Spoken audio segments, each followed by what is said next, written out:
They called it the Rzhev Meat Grinder, a name that carried with it the weight of unimaginable suffering, endless battles, and rivers of blood spilled on the frozen plains of the Eastern Front. Between 1942 and 1943, hundreds of thousands of Soviet and German soldiers clashed in a brutal struggle for a stretch of land that, in the grand scale of World War II, seemed small, but in human cost was among the deadliest of the entire war. Unlike the better-known battles of Stalingrad or Kursk, Rzhev has often been forgotten, yet it was here that the Red Army hurled itself again and again against entrenched German positions, in assaults that consumed lives at a horrifying pace. Entire divisions vanished, towns were reduced to rubble, and forests became graveyards of shattered steel and unmarked graves. The German army called it their defensive fortress, while Soviet soldiers described it as a slaughterhouse from which few returned.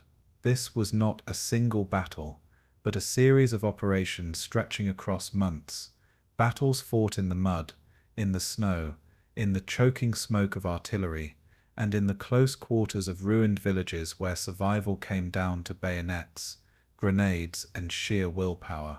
Today we remember Rzhev not only for its scale of destruction, but also for its silence in history, a silence that only magnifies the voices of those who fought and died there. In this documentary, we will take you into the heart of this forgotten bloodbath, retracing the offensives, the strategies, the losses, and the endurance of men who were caught in one of the darkest corners of the Eastern Front. And as always, I want this to be more than just a retelling of facts. I want it to be a shared journey. So as you listen, let me know in the comments where you are tuning in from and at what time of day. Are you watching late at night to drift into sleep, in the early morning as you begin your day, or somewhere in between? Your voice makes these stories come alive. So get comfortable, close your eyes if you wish, and come with me as we relive the entire history of the Rzhev Meat Grinder, the forgotten bloodbath of the Eastern Front. In the summer of 1941, Hitler's armies surged eastward in a campaign that stunned the world with its scale and speed. Operation Barbarossa, launched on June 22nd, hurled nearly 3 million German soldiers across the Soviet frontier in a storm of steel. Panzer spearheads ripped through Belarus and Ukraine, encircling entire Soviet armies in vast pockets of destruction. By autumn, the Wehrmacht stood at the threshold of Moscow, the prize Hitler believed would shatter Stalin's regime. Yet while eyes focused on the capital, a critical battleground emerged to the northwest, around a small but vital town called Rzhev. Situated on the Volga River and guarding the Moscow-Leningrad Railway, Rzhev was more than a dot on the map. It was a gateway to Moscow's northern flank. Whoever held Rzhev threatened the capital directly, forcing Stalin to divert armies into the region. The Germans recognized its value and fortified it. The Soviets saw its danger and bled to recapture it. Thus began one of the most overlooked yet deadliest struggles of the Eastern Front. The terrain around Rzhev was unforgiving. A vast mix of forests, rivers, and marshland that seemed to swallow armies whole. In summer, the ground softened into mud that bogged down tanks and supply trucks, choking offensives in thick morasses. In winter, the landscape froze into a bleak wasteland, snow burying trenches, forests turning into skeletal lines of resistance. Villages became fortresses, each cluster of wooden houses converted into strongpoints bristling with machine guns and mortars. The Volga River carved a natural barrier through the region, its crossings fiercely contested in every engagement. For the Germans, holding this land meant anchoring their positions west of Moscow, projecting power and threatening future offensives. For the Soviets, defending it meant survival, keeping the Wehrmacht's dagger away from their capital's heart. Soldiers on both sides quickly learned that the land itself was as much an enemy as the men firing across it. The harshness of Rzhev was a prelude to the bloodbath that would follow, and it was here that the battle for Moscow's northern gateway would be fought. By October 1941, as Operation Typhoon sought to encircle Moscow, German forces surged toward Rzhev in parallel thrusts.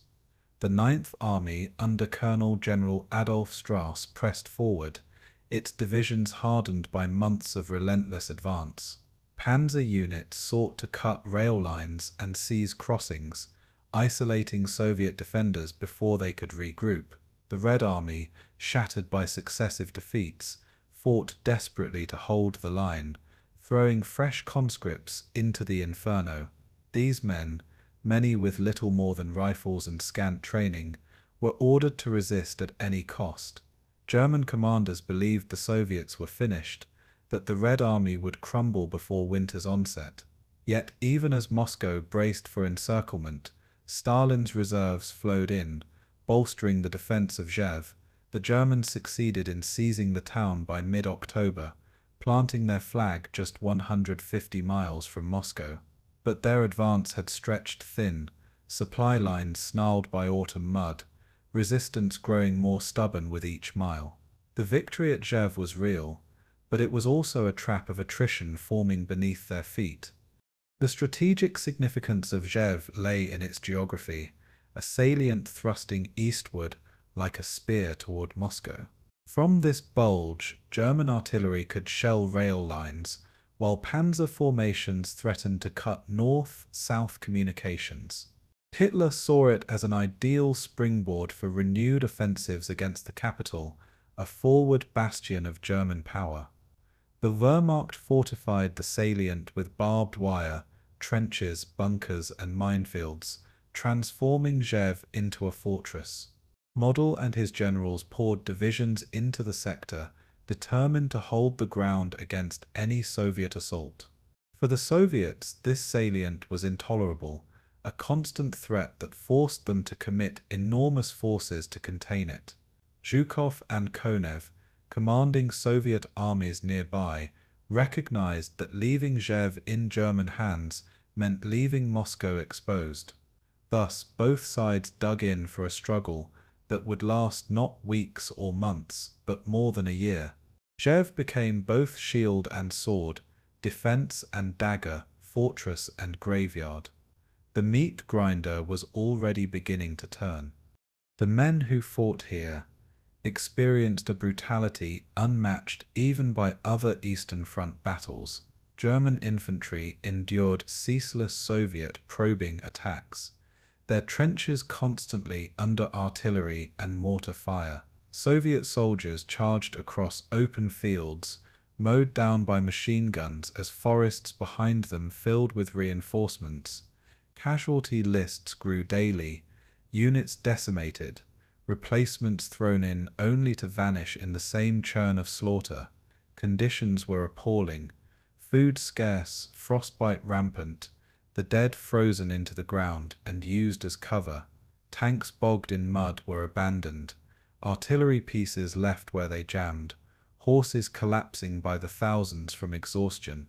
Yet neither side could relent, for to give ground was to invite disaster on a massive scale. Soldiers' diaries spoke of endless days of shelling, nights of fear, and comrades buried in shallow graves under snow. The front stabilized, but stability here meant only continuous bloodletting, never respite. At Rzhev, survival itself was victory, but victory was fleeting, measured in inches of soil bought with oceans of blood. Behind the clash of armies, civilians suffered in silence, their villages caught between two merciless titans. German occupation policies stripped the land bare, requisitioning food, livestock, and shelter, leaving peasants to starve through the winters. Partisan activity flared in the forests, Soviet loyalists striking back at convoys, rail lines, and isolated garrisons. Retaliation was swift and brutal, villages burned, entire families executed in reprisal, the cycle of violence feeding itself endlessly. For civilians who survived, existence was reduced to hiding in cellars, scavenging for food and praying the front would pass them by. Many were deported to forced labor in Germany, torn from their homes, never to return. Soviet counteroffensives often swept across these same villages, bombarding them into rubble before reclaiming them from the occupiers. Thus the people of Rzhev became victims of both armies, their lives shattered in the struggle for Moscow's gateway. Their suffering was immense, yet rarely recorded, their stories lost beneath the statistics of war. The soil of Rzhev was stained not only with soldiers' blood, but with civilian grief. For Hitler, the possession of Rzhev was proof that Moscow remained within his grasp. He insisted the salient be held at all costs, a dagger poised to pierce the Soviet heartland. Generals warned of overextension, of logistical nightmares and heavy casualties, but Hitler refused to abandon his fortress. For Stalin, the loss of Rzhev was intolerable, an affront to his capital's security and his army's honor. He poured fresh divisions into the region, including Siberian units hardened by brutal winters, determined to hurl the Germans back. Both leaders saw Rzhev not as a provincial town, but as a symbol of willpower and prestige. Each offensive became a test of endurance, each defense a declaration of resolve, each loss a stain on pride. Thus, Rzhev transcended geography. It became psychological terrain, fought over as much for meaning as for strategy. Soldiers on both sides knew they were trapped in a struggle larger than themselves. And in this crucible, the slaughter grew relentless. By the end of 1941, the front had solidified, with the Rzhev salient looming like a scar across the Soviet landscape. German divisions dug in, bracing for the Soviet counteroffensive that winter would bring, while Soviet armies massed for their own assaults. The fighting here was overshadowed by the Battle of Moscow, yet it was no less critical, no less savage. Rzhev anchored the northern front of the German line, denying the Soviets full freedom to strike westward. It drained Soviet reserves, diverted precious divisions, and forced both armies into a grinding stalemate. The seeds of the meat grinder had been planted, though its full horror was yet to unfold. For now, both sides prepared, sharpened their knives, and steeled themselves for the battles to come. The gateway to Moscow was not yet closed, nor yet open. It was locked in blood-soaked stalemate. And over the next year, it would become one of the deadliest killing fields of the entire war. By December 1941, the German advance on Moscow had slowed to a crawl, its momentum broken by exhaustion, logistics, and the Russian winter. Panzer engines froze solid in sub-zero temperatures, fuel congealed in barrels, and rifles jammed as lubricants turned to ice. Soldiers who had marched triumphantly across Europe now shivered in foxholes, their uniforms thin against the biting wind. Frostbite claimed more men than Soviet bullets, blackened fingers and toes rotting in bandages stiff with blood. Horses, the lifeblood of the Wehrmacht supply columns, collapsed in the snow, their bodies left frozen along the roadside. Hitler's promise of a swift victory had dissolved, and Moscow still stood defiant, its defenders rallying under Stalin's iron will. The Soviet counteroffensive, long prepared in secrecy, erupted on December 5th with a thunder of artillery. Siberian divisions, trained in Arctic conditions, surged forward on skis and sleds, their winter gear stark against the white landscape. For the first time since Barbarossa began, the Germans were not advancing, they were retreating. The battle for Moscow had turned, and Rzhev stood directly in its shadow. Marshal Georgy Zhukov, orchestrating the counteroffensive, committed fresh reserves with ruthless determination. These were men drawn from deep within the Soviet Union, hardened by cold and disciplined by unyielding training. Entire divisions, newly arrived from Siberia and the Far East, descended on the German lines like wolves on prey. The Red Army's artillery pounded positions relentlessly, shells bursting in frozen earth, splintering trees into deadly shards. Soviet infantry charged across snowdrifts with bayonets fixed, their cries echoing through forests thick with smoke. German strongpoints, dug hastily into frozen soil, were overrun one after another, defenders fighting to the last grenade. Rzhev became one of many German-held towns under sudden threat, its garrison ordered to hold at all costs. As Moscow's defenders pressed outward, the Germans fell back, abandoning villages in flames to slow pursuit. For a moment it seemed possible that the Red Army might not only save Moscow, but annihilate the enemy. The first winter brought hope, but also the seeds of endless slaughter. The Germans, however, were not beaten yet, and their withdrawal was both stubborn and controlled. Field Marshal Günther von Kluge and Colonel General Adolf Strauss reformed their battered divisions, establishing defensive lines along rivers and ridges. Reinforced by elite units rushed from other sectors, the Ninth Army dug in around Rzhev, anchoring a bulge in the German front. The salient that formed extended more than 100 kilometers eastward, a dagger aimed straight at Moscow's northern flank. Hitler, enraged by retreat, demanded it be held as a fortress, no matter the cost in men or blood. Engineers fortified every village, laying minefields, building bunkers, and stringing barbed wire through the snow.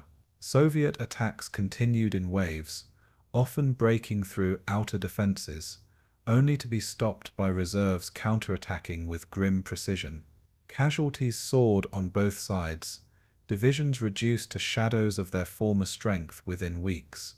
Yet despite the retreat elsewhere, the Germans refused to abandon Rzhev. The salient had been born, and it would become a killing field. For Soviet soldiers, the counteroffensive was a brutal initiation into the reality of modern war. They marched through waist-deep snow, their breath freezing into icicles, their boots stiff with frost. Ammunition froze inside magazines, forcing men to warm cartridges under their arms before firing. Food was scarce, bread issued as frozen bricks that had to be hacked with bayonets before eating.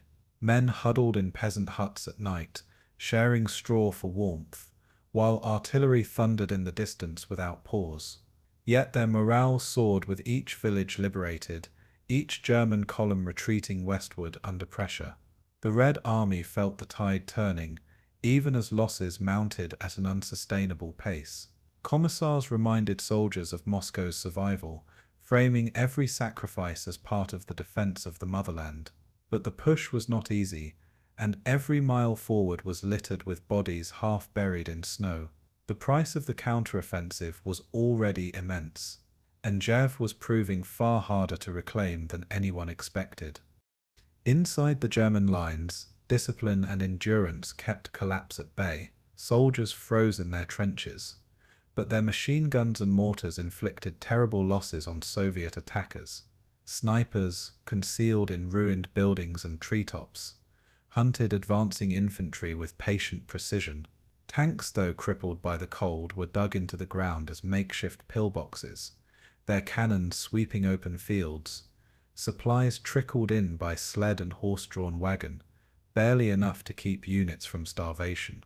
Field hospitals overflowed, surgeons working by lantern light, their tools freezing in their hands between operations. The defense was ruthless and efficient, buying time for reinforcements to arrive from other sectors. Hitler's orders were absolute: no retreat, no surrender, no step back from Rzhev. And so the Ninth Army clung to the salient, like a wounded beast, refusing to yield despite the blood. Their endurance ensured that Rzhev would not be abandoned. Instead, it would become the center of endless battles to come. By January 1942, the front had settled into a ghastly stalemate.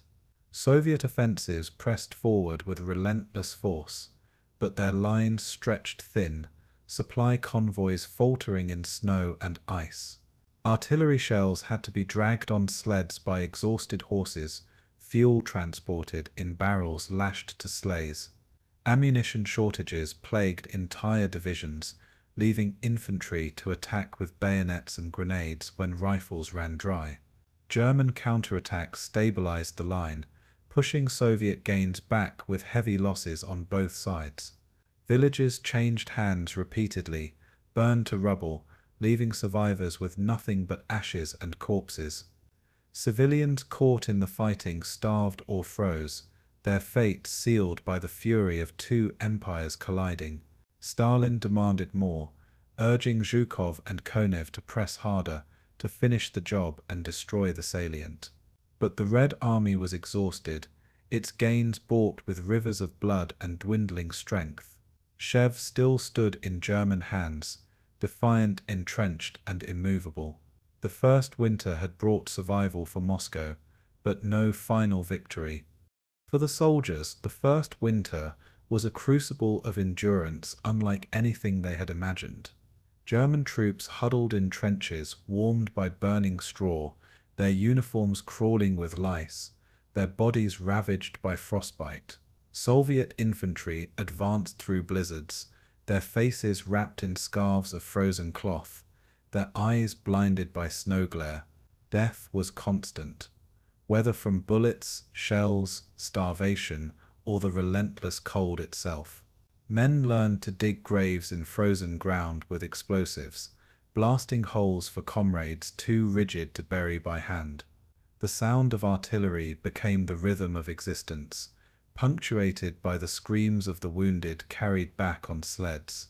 Letters home were written in numb fingers, smeared with soot and blood, often never delivered. Each day blurred into the next, survival itself a form of victory, and all the while the salient at Rzhev loomed, demanding more sacrifices yet to come. The winter had not broken either side. It had only hardened them for the slaughter ahead. By March 1942, the Soviet counteroffensive ground to a halt. Its momentum spent, its armies bled white. Moscow was safe, but the Germans remained firmly entrenched in the Rzhev salient, their fortress intact. The dream of annihilating Army Group Center that winter had collapsed into reality, a grinding stalemate of attrition. Stalin's generals had regained ground, but not enough to erase the dagger pointed at the capital. Hitler celebrated the survival of his armies near Moscow as proof of German resilience, ignoring the cost in blood and strength. Both sides prepared for spring, fortifying positions, replenishing divisions, and planning new offensives that would plunge Rzhev into further carnage.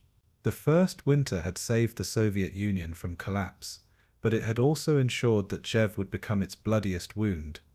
Soldiers on both sides sensed it. This was not the end of the battle, but only the beginning.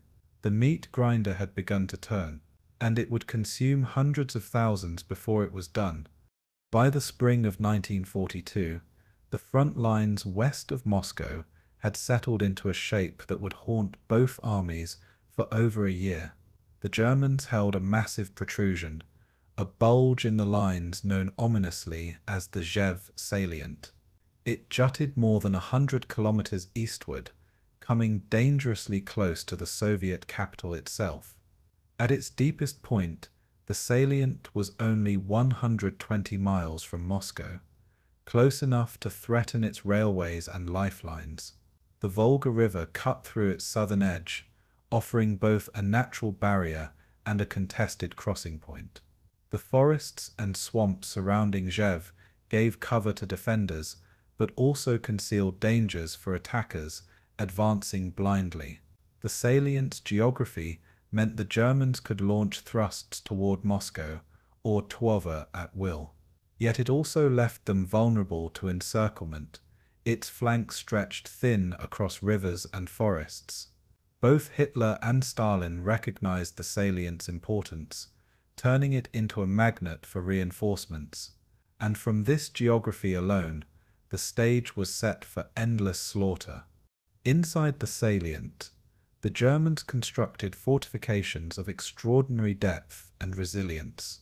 Villages were transformed into strongpoints, their wooden houses reinforced with logs, sandbags, and machine gun nests.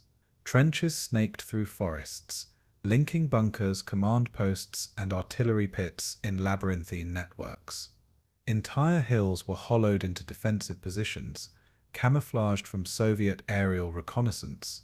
Mines littered the approaches, laid in belts so dense that advancing troops were often shredded before reaching German wire. Bridges were fortified with explosives, ready to be blown at a moment's notice to halt Soviet armor. Artillery was positioned in depth, with forward guns covering kill zones and heavier batteries shelling Soviet supply lines. Mobile reserves, panzer divisions and motorized infantry waited behind the lines, ready to counterattack wherever a breakthrough threatened. Field Marshal Walter Model, who would soon command here, demanded fortifications as if for eternity. To the men on both sides, Rzhev did not look like a temporary line. It looked like a fortress carved into the very earth. For the Soviets, the salient was an intolerable dagger pointed at Moscow's heart. Stalin understood that as long as the Germans occupied Rzhev, the capital was never truly secure. Supply lines from the east remained under threat, and every Soviet soldier knew the enemy was still within striking distance. The salient forced the Red Army to tie down vast formations to guard the approaches north and west of Moscow. Zhukov, charged with protecting the capital, demanded repeated offensives to smash the salient and push the Germans back. Each attack required enormous preparation, with armies gathering along narrow fronts, building bridges, and stockpiling shells. Yet the geography and German defenses turned every offensive into a bloodletting. Soviet formations chewed apart by fire before they could break through. Stalin insisted on persistence, unwilling to leave the salient intact, while his capital remained under threat. The Soviets would return again and again to Rzhev, and each time the ground drank deeper of their blood. The salient also held strategic meaning for Hitler, who refused to abandon it despite his general's warnings. He viewed it as proof of German strength, a forward bastion projecting dominance within sight of Moscow. From here he believed future offensives could once again threaten the Soviet capital and force Stalin to the negotiating table. To Hitler, retreat was unthinkable, for giving up Rzhev would mean surrendering the image of victory in the east. His generals, however, saw the salient differently, as a liability, a trap that demanded enormous resources to hold. The front around Rzhev was long, exposed, and costly to supply, with rail lines stretched to their limits. Soviet partisans harassed German convoys in the forests, ambushing trucks and severing communication lines. Yet Hitler's obsession with prestige outweighed practicality, chaining the Wehrmacht to a killing ground. Thus, the German high command poured divisions into Rzhev, building a fortress that bled them dry.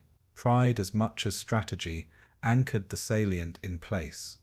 Life for the soldiers inside the salient was a daily ordeal of attrition and endurance.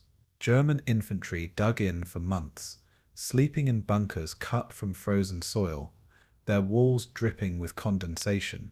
Supplies were erratic, with soldiers surviving on thin rations, eating frozen bread and horse meat when convoys failed. Soviet artillery rained down almost daily, forcing men to cower in dugouts as shells tore through trenches above. Patrols into no man's land encountered ambushes in the forests, where Soviet scouts moved silently among the trees. Soviet soldiers, for their part, lived in equally dire conditions, advancing through swamps and snow to assault fortified positions. Food was scarce, weapons jammed in the cold, and comrades fell by the dozens in futile attacks. The forests became cemeteries, corpses frozen into the earth, their faces locked in expressions of fear or defiance. Soldiers on both sides spoke of Rzhev not as a front, but as a grinder that consumed lives without mercy. For them, the salient was not just geography, it was hell itself. The scale of forces committed to Rzhev was staggering, reflecting its immense importance to both sides. At its height, more than 70 German divisions, including some of the Reich's finest, were stationed along the Salient's defences. Opposing them were multiple Soviet fronts, commanded by Zhukov, Kanev, and later Rokossovsky, each fielding hundreds of thousands of men. Tanks, artillery, and aircraft were concentrated here in numbers rivaling even Stalingrad or Kursk. Yet the battle was not decided in sweeping maneuvers, but in grinding attrition, each side hurling formations into the furnace. In forest clearings, Soviet T-34s charged into German anti-tank screens, burning as they crashed into barbed wire. In villages, house-to-house fighting turned every street into a charnel house, every cellar into a bunker. The air above buzzed with dogfights, while the ground below shook with constant bombardment. Both sides bled, yet neither relented, convinced that holding or destroying Rzhev would decide the war's fate. And so the armies remained locked in the salient, chained to death by strategy. The strategic threat posed by the salient extended far beyond Moscow's walls. It disrupted Soviet planning, forcing Stalin to divert men and material that might have been used elsewhere. Every offensive toward Smolensk or Orel was complicated by the need to guard Moscow's vulnerable northern approaches. Even the triumph at Stalingrad was shadowed by Rzhev, where Zhukov's Operation Mars sought to crush the salient but failed. For the Germans, Rzhev consumed divisions that might have been decisive in southern operations, draining their strength before Kursk. Thus the salient was not only a battlefield but a siphon, pulling resources, men, and willpower into its endless maw. Its influence stretched across the Eastern Front, shaping campaigns hundreds of kilometers away. In this way, Rzhev was both battlefield and anchor, holding the Eastern Front in its bloody grip. Neither side could ignore it, and neither side could escape it. The salient dictated strategy as much as it consumed soldiers. By mid-1942, the Rzhev salient had become one of the most contested pieces of ground in the world. It was a fortress, a dagger, and a tomb, simultaneously offering opportunity and guaranteeing slaughter. The geography ensured that neither side could win a decisive victory quickly, yet both refused to concede its importance. Hitler clung to it as a symbol of German might, while Stalin hurled his armies at it as proof of Soviet resilience. Between them lay hundreds of thousands of soldiers, caught in a cycle of attack and counterattack without end. Villages vanished, forests burned, rivers turned red, yet the salient endured, drawing in more blood with every month. Soldiers began to whisper its name with dread, calling it the Meat Grinder, a title that would endure in memory. The salient was no longer just a place on the map, it was a curse that devoured men, dreams, and nations, and in the months to come it would earn its grim reputation in full. For Adolf Hitler, the Rzhev salient was not merely a line on the map, but a symbol of German willpower carved into Soviet soil.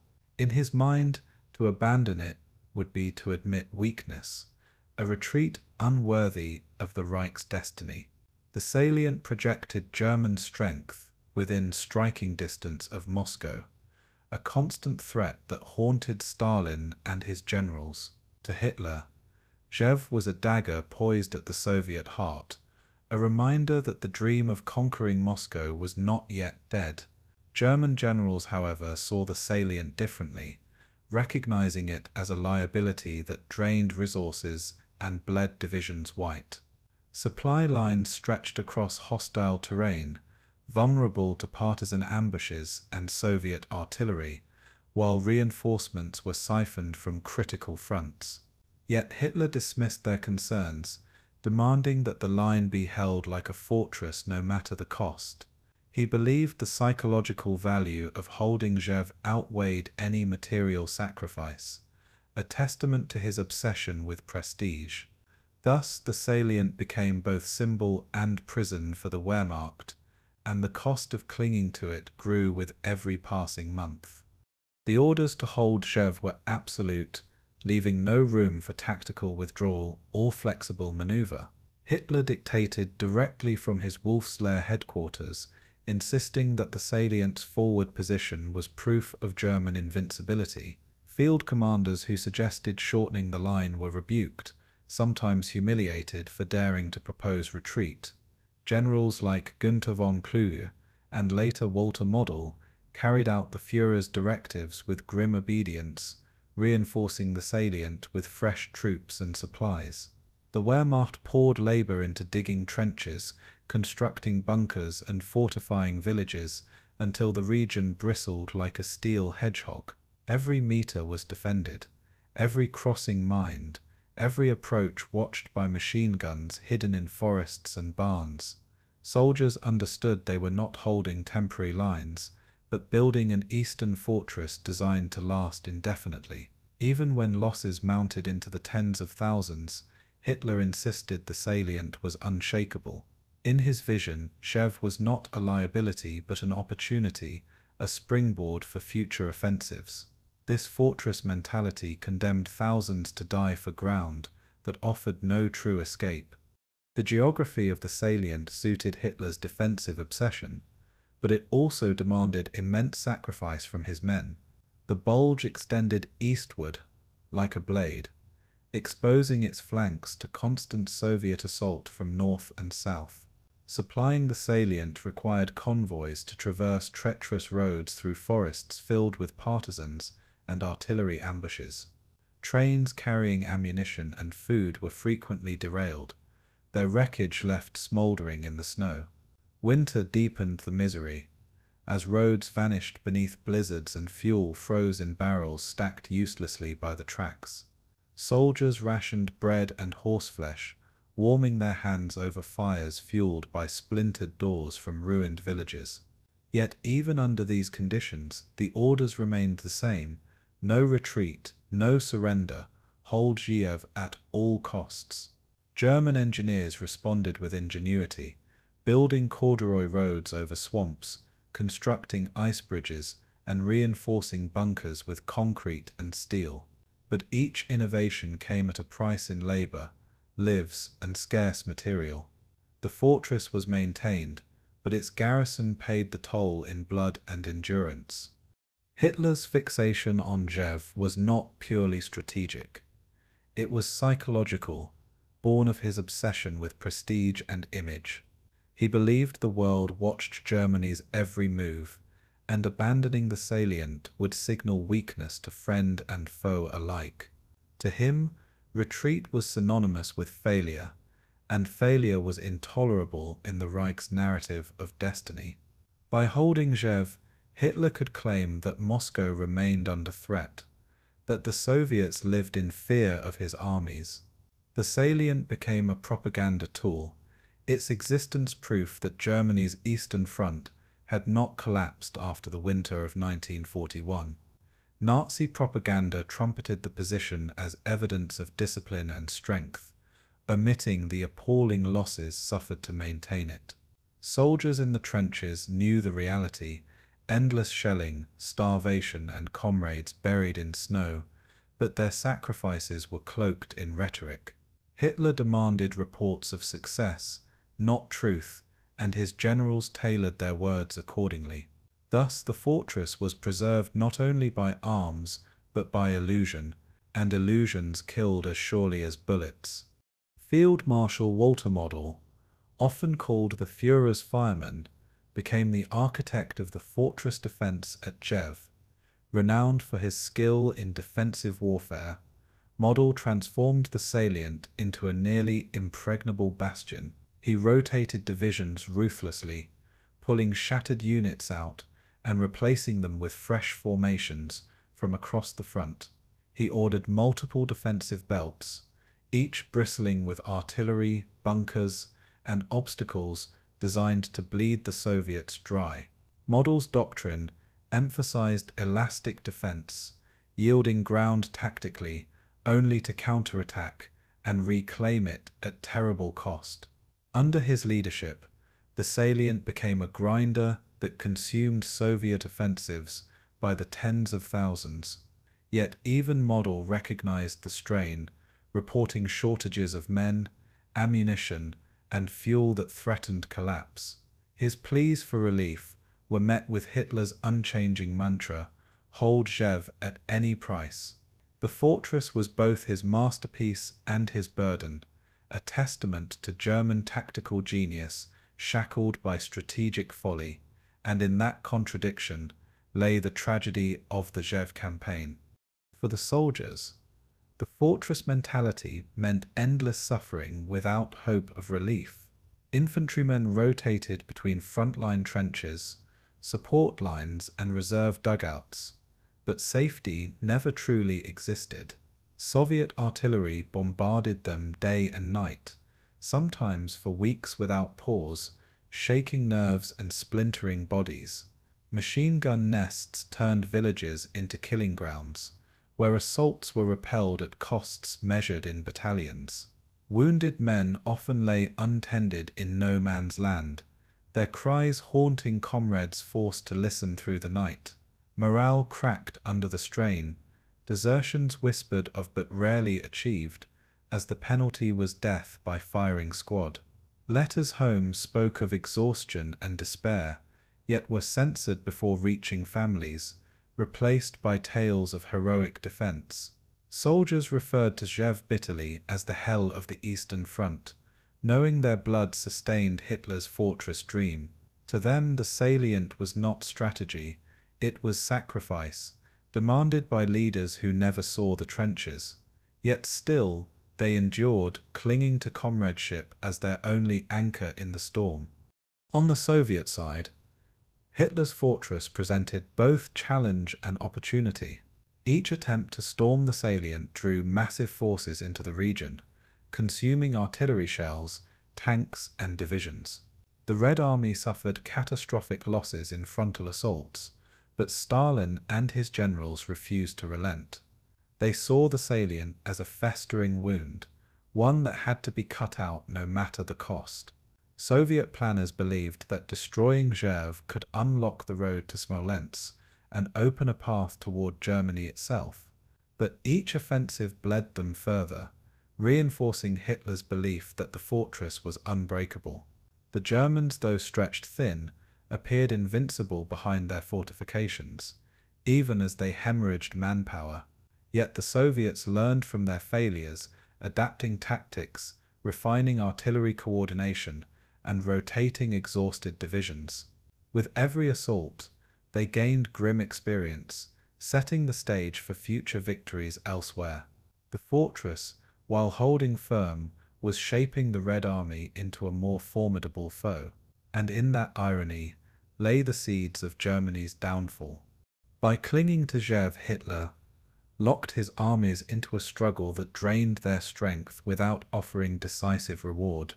The fortress mentality bound the Wehrmacht to ground that consumed men, fuel, and ammunition in an endless cycle.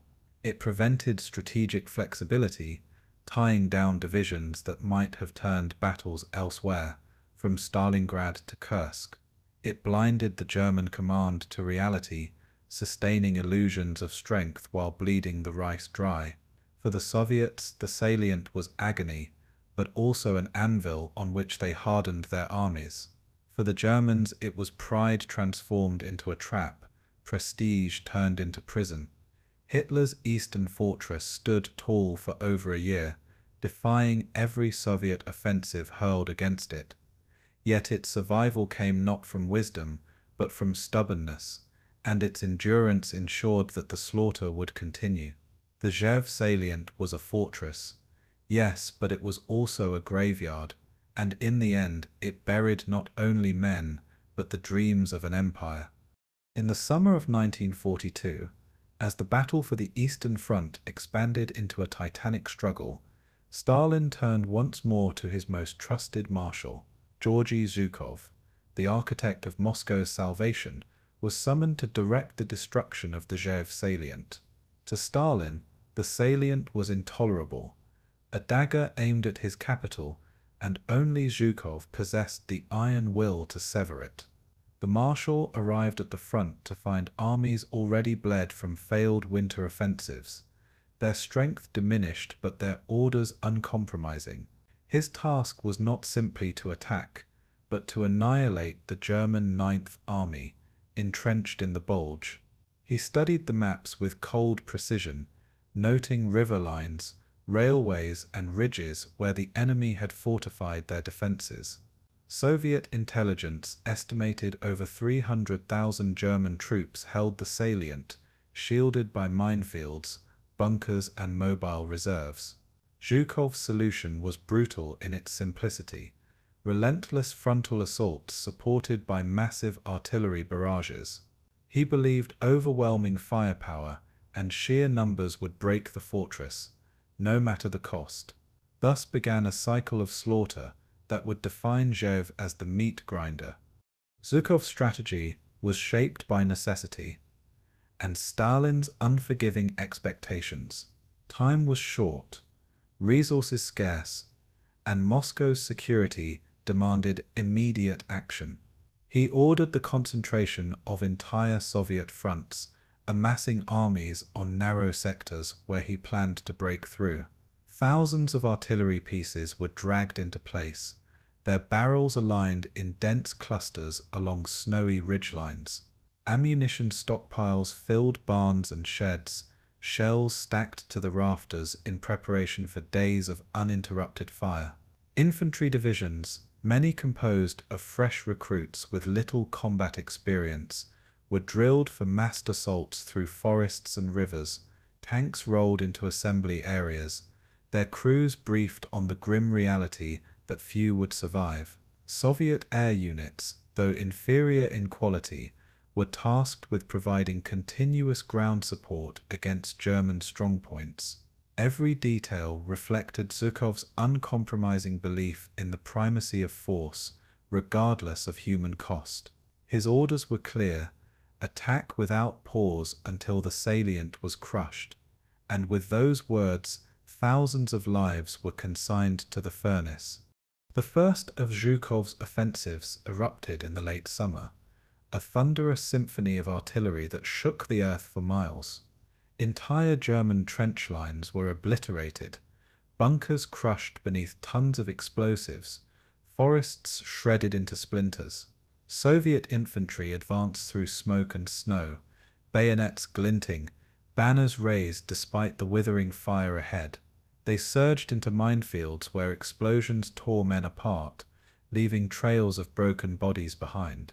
German machine guns opened from hidden nests, mowing down waves of attackers in bursts of fire that turned snow crimson. Tanks pushed forward, some bogging in swamps, others erupting in flames as concealed anti-tank guns found their mark. Yet still the Red Army pressed on, replacing fallen battalions with fresh regiments summoned from reserves. The battlefield became a vision of hell, a churned wasteland of blood, fire, and shattered steel. For every kilometer gained, thousands of men fell, their sacrifice etched into the snow and soil. The meat grinder had begun to turn in earnest, and it showed no mercy. German defenders, commanded with ruthless efficiency, turned every inch of ground into a trap. The Ninth Army, now under Model's control, absorbed the Soviet blows with elastic defense. Villages became fortresses, with machine guns covering every street and cellars converted into firing positions. When Soviet units broke through the first line, German reserves counterattacked swiftly, cutting them off and annihilating them in pockets. Artillery fire rained down on Soviet assembly areas, disrupting reinforcements before they could reach the front. The Luftwaffe, though stretched thin, flew sorties that strafed advancing columns and bombed pontoon bridges across frozen rivers. German soldiers fought with grim determination, knowing retreat was forbidden, but survival required resilience. Their trenches were lined with frozen corpses, both friend and foe, testimony to the relentlessness of the battle. Ammunition ran low, but discipline kept the defenses intact, reinforced by Model's strict command. Rzhev did not collapse. It endured, swallowing Soviet assaults like a stone wall against a tide. The fortress remained, stronger with each failed Soviet push. The Soviet soldiers bore the brunt of Zhukov's relentless assaults, their suffering beyond measure. Recruits, some barely trained, were thrown into battle alongside veterans, learning war in moments before death. They charged through forests filled with German mines, their comrades' screams echoing as shrapnel tore through snow and flesh. Commissars drove men forward at gunpoint, ensuring no retreat was possible under Stalin's orders. Artillery barrages deafened survivors, leaving men stumbling blindly into fields swept by machine gun fire. Entire regiments were wiped out in hours, their names erased from rosters, their graves unmarked in the frozen ground. Yet replacements arrived immediately, filling gaps in the line with new faces destined for the same fate. Soldiers shared meager rations in trenches, their boots soaked, their uniforms stiff with frozen blood. Letters home spoke of pride in defending the motherland, but privately whispered despair at endless slaughter. For them the salient was not strategy, it was a sentence carried out in fire and snow. Zhukov pressed forward, convinced that persistence would break the fortress. He launched attack after attack, each one consuming divisions in the thousands, each one repelled with horrific losses.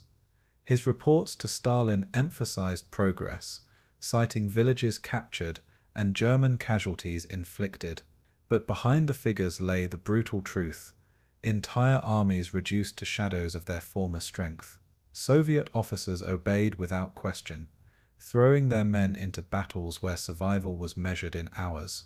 Artillery consumed stockpiles at unsustainable rates, while horses collapsed hauling shells through frozen mud. Tanks rolled forward until fuel ran dry, then fought as immobile bunkers until destroyed. Yet Zhukov's confidence never wavered, his determination as unyielding as the German defenses he faced. To him the battle was not optional, it was destiny, demanded by Stalin and required by the motherland's survival. And so the cycle continued, a rhythm of death set by the Marshal's command. For the Germans, Zhukov's assaults were both terrifying and revealing. They marveled at the Red Army's sheer numbers, the endless tide of men willing to die for a few meters of ground. They noted the crude but effective coordination of artillery, infantry, and armor, recognizing the Soviet learning curve. Yet they also saw exhaustion, poor equipment, and staggering losses that hinted at fragility beneath the fury. German soldiers endured, but they too paid dearly, their divisions shrinking as casualties mounted under constant pressure. Medical stations overflowed with wounded, surgeons amputating frostbitten limbs beside the cries of the newly maimed. Reinforcements arrived, but they were never enough to replace what had been lost. The salient held, but each day of survival drained the Ninth Army further into exhaustion. Soldiers described Rzhev as a graveyard with trenches, where death was constant and relief never came. Even victory in defense felt hollow, for each triumph brought only more blood to be spilled tomorrow. By the end of Zhukov's initial offensives, the salient remained in German hands, but the cost had been astronomical. Hundreds of thousands of Soviet soldiers had fallen in forests, swamps, and ruined villages, their bodies littering the snow. German casualties, though lighter, still numbered in the tens of thousands, bleeding divisions that could not be easily replaced. The fortress stood unbroken, but both armies were locked into a cycle of attrition that promised only more death. Zhukov, undeterred, prepared for future offensives, convinced that persistence would eventually break the salient apart. Stalin demanded results, and the Marshal could not admit failure, even as his men paid the price. German generals reported victory, but privately warned that the fortress was devouring their strength faster than it could be replenished. Rzhev had become a magnet, drawing armies into its orbit, consuming them in relentless slaughter. The meat grinder was turning, and it showed no sign of stopping. What began as Zhukov's mission became a nightmare for both sides, and the killing had only just begun. In November 1942, as the world's eyes fixed on the desperate struggle at Stalingrad, another titanic offensive was quietly set in motion to the north. Operation Mars, masterminded by Marshal Georgy Zhukov, was conceived as the decisive blow to annihilate the Rzhev salient once and for all. The plan called for a massive, coordinated assault from multiple fronts, encircling and destroying the German Ninth Army. Stalin demanded results, pressing Zhukov to deliver a victory equal in scale to the triumph he promised at Stalingrad. The Red Army gathered 500,000 men, over 1,600 tanks, and nearly 2,000 aircraft for the operation. Artillery was massed in staggering density, with guns positioned every few meters along the front, barrels ready to unleash storms of fire. Soviet planners envisioned a crushing breakthrough, sweeping aside the German defenses with brute force. The offensive was meant to be swift, overwhelming, and absolute, yet beneath the confidence lay grim uncertainty, for the salient had already consumed countless lives, and now it was about to become a slaughterhouse on an unimaginable scale. Zhukov's design was ambitious, involving simultaneous strikes across the northern, central, and southern flanks of the salient. The Kalinin front, under General Perkayev, would strike from the north, hammering German positions along the Volga. To the south, General Konev's western front would launch the main thrust, aimed at cutting deep into the German rear. Supporting attacks would pin down reserves, preventing the Wehrmacht from reinforcing threatened sectors. The plan envisioned multiple armored spearheads converging like pincers, trapping the German Ninth Army inside the bulge. Soviet intelligence, however, underestimated the strength and depth of German fortifications, dismissing them as weakened by previous battles. In reality, the salient had been transformed into one of the most fortified zones on the Eastern Front. The Ninth Army, commanded by Walter Model, had constructed layered defenses bristling with mines, bunkers, and interlocking fields of fire. Soviet confidence collided with German preparation in a clash destined to be catastrophic. Operation Mars was no longer just an offensive, it was a gamble with fate. The opening barrage on November 25th shattered the frozen landscape with a roar heard for miles. Thousands of Soviet guns unleashed a storm of steel, pounding German trenches, villages, and strongpoints for hours without pause. The ground shook violently, trees splintered like matchsticks, and bunkers collapsed under the relentless fire. Soviet infantry surged forward behind the barrage, advancing through snowdrifts churned into mud and smoke. Tanks rumbled across fields, their tracks crushing barbed wire as flamethrowers spewed fire at German bunkers. For a moment, it seemed the offensive might succeed, as entire German positions disappeared under the weight of shells. But when the smoke cleared, the defenders emerged, shaken but unbroken, their machine guns cutting down advancing waves. Mines ripped apart advancing Soviet armor, while concealed anti-tank guns punched through steel at point-blank range. The first assaults gained ground, but at horrific cost, the snow carpeted with burning tanks and bodies. Operation Mars had begun with fury, but the fortress of Rzhev was still standing. The Germans fought with brutal efficiency, exploiting every advantage of terrain and fortification. The forests surrounding Rzhev were filled with camouflaged bunkers, hidden machine gun nests, and carefully prepared kill zones. Soviet tanks advancing into these choke points found themselves funneled into minefields and ravines, where artillery destroyed them in droves. Infantry columns were shredded before reaching enemy trenches, forced to crawl forward under withering fire. Model's doctrine of elastic defense came into play, allowing German units to bend under pressure before counterattacking with deadly force. Panzer divisions moved like scalpel blades, slicing into exposed Soviet flanks and cutting off penetrations. Each Soviet breakthrough was met with immediate resistance, sealing gaps before they could widen into opportunities. The Red Army hurled itself forward relentlessly, but the salient absorbed every blow with grim determination.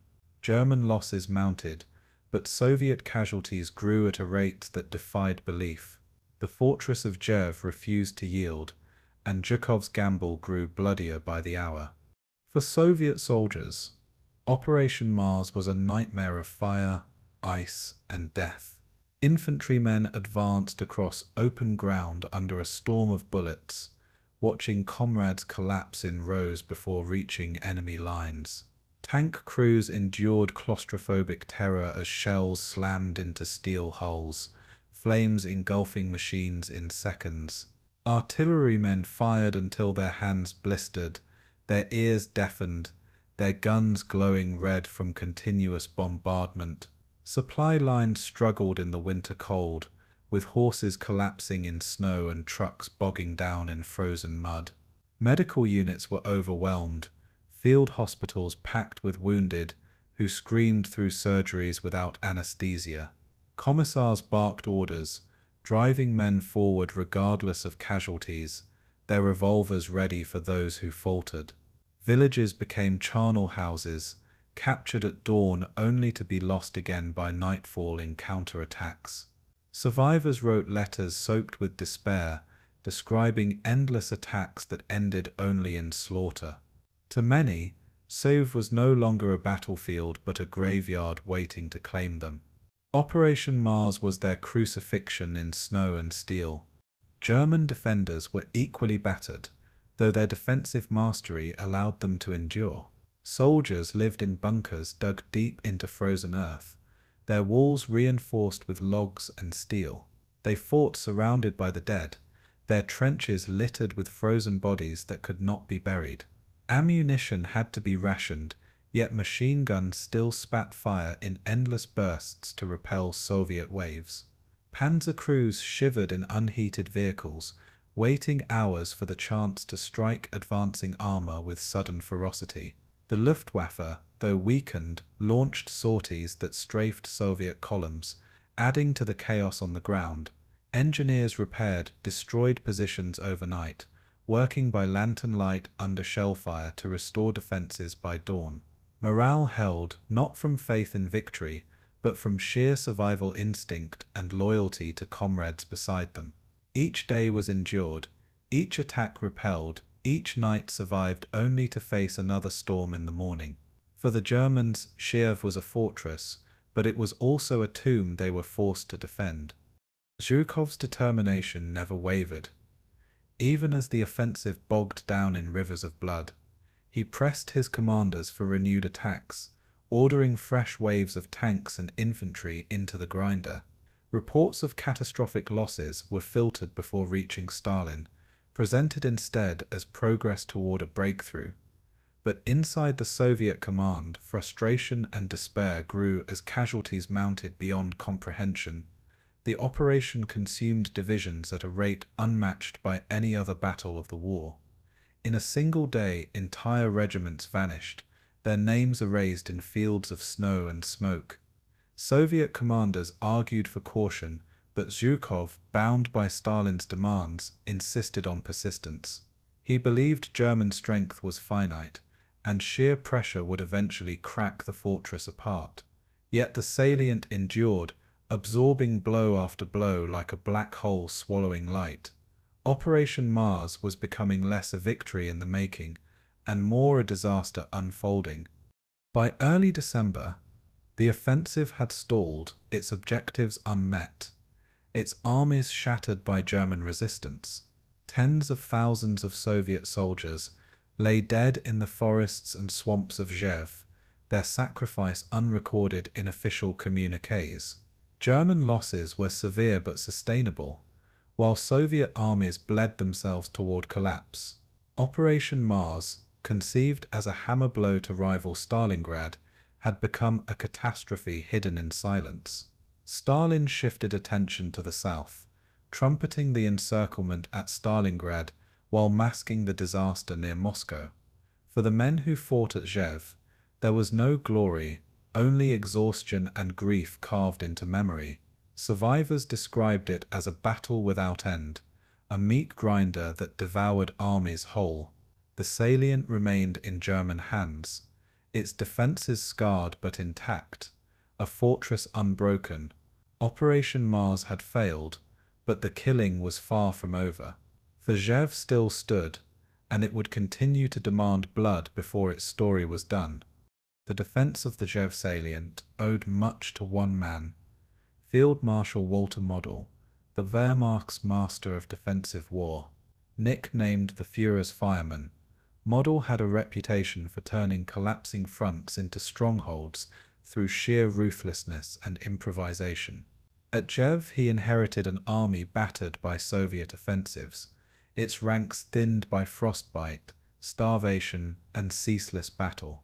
Yet, within weeks, he transformed the Ninth Army into a wall of steel, determined to hold the salient against all odds. Model's command style was hands-on.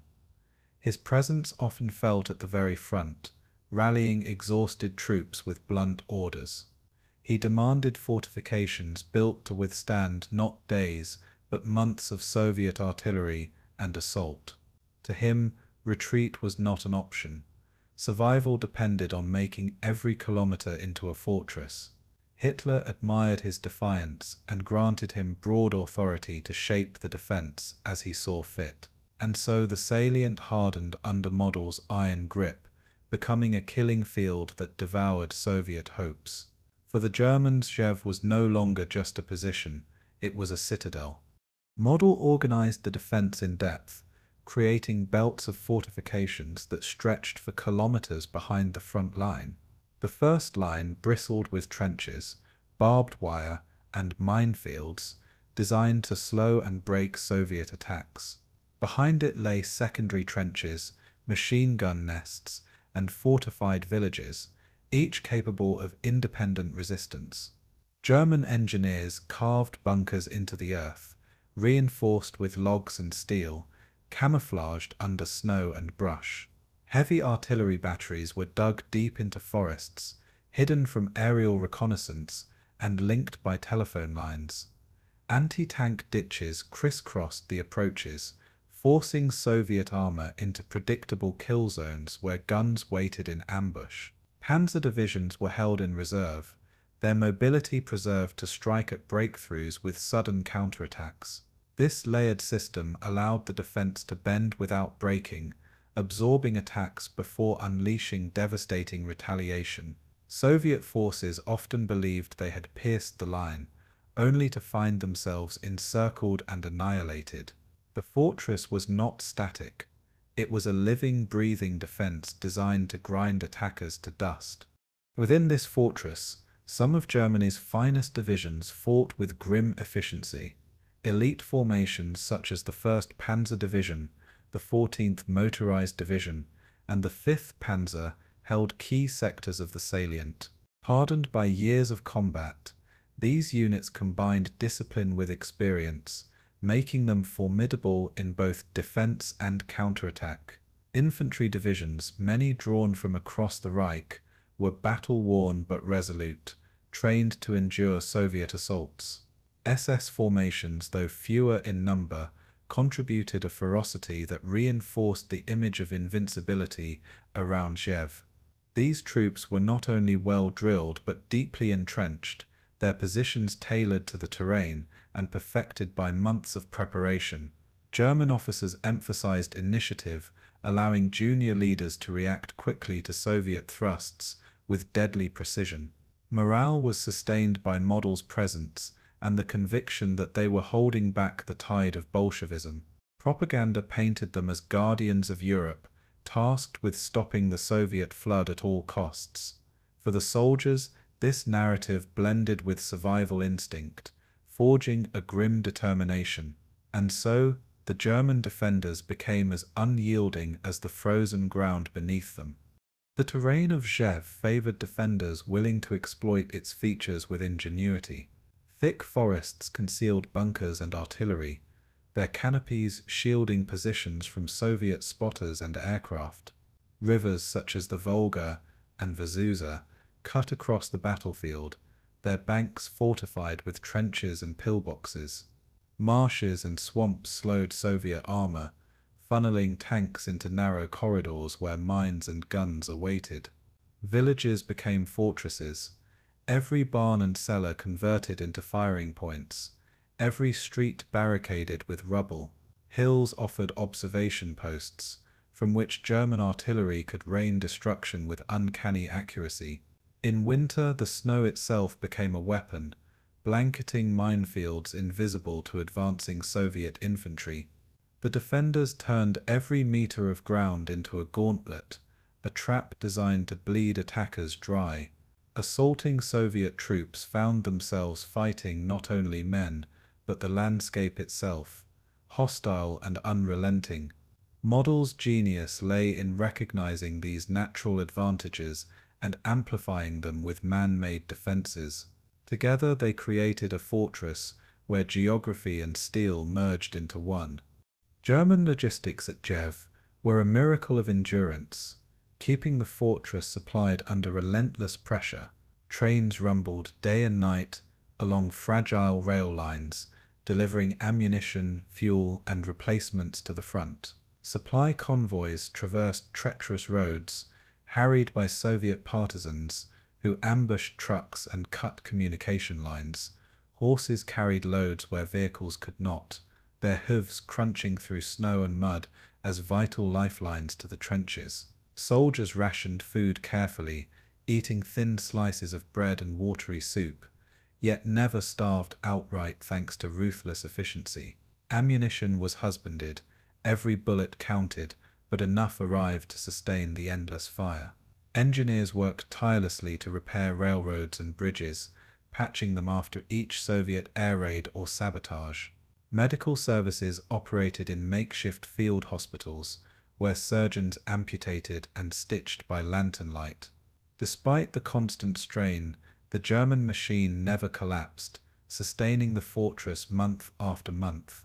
It was a triumph of organization against chaos, and it ensured the salient endured even when it seemed it must finally break. The psychological grip of Model's command bound the defense as much as trenches and wire. He was known to appear suddenly at the front, inspecting positions, berating officers, and inspiring ordinary soldiers. His presence was a symbol of resilience, a commander who shared the mud, frost, and danger with his men. Model demanded strict discipline but rewarded initiative, creating an atmosphere where soldiers fought with both fear and respect. Letters home often spoke of him as a hard but dependable leader, one who turned despair into grim resolve. His philosophy was simple: the front must hold, no matter the cost in blood or suffering.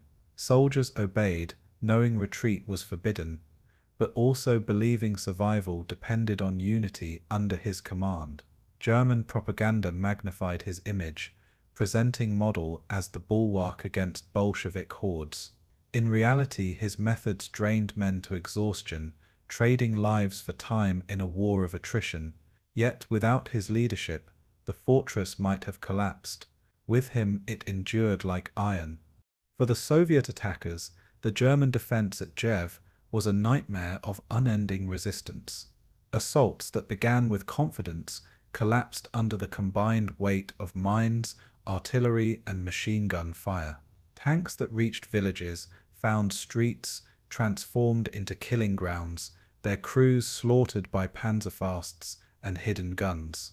Infantry charged across snowfields, only to be caught in crossfire, their bodies littering the ground in frozen rows. Survivors spoke of the Germans as ghosts, defenders who seemed to rise from the earth itself after every barrage. No matter how much artillery thundered, the fortifications remained, rebuilt by dawn and manned with unbroken resolve.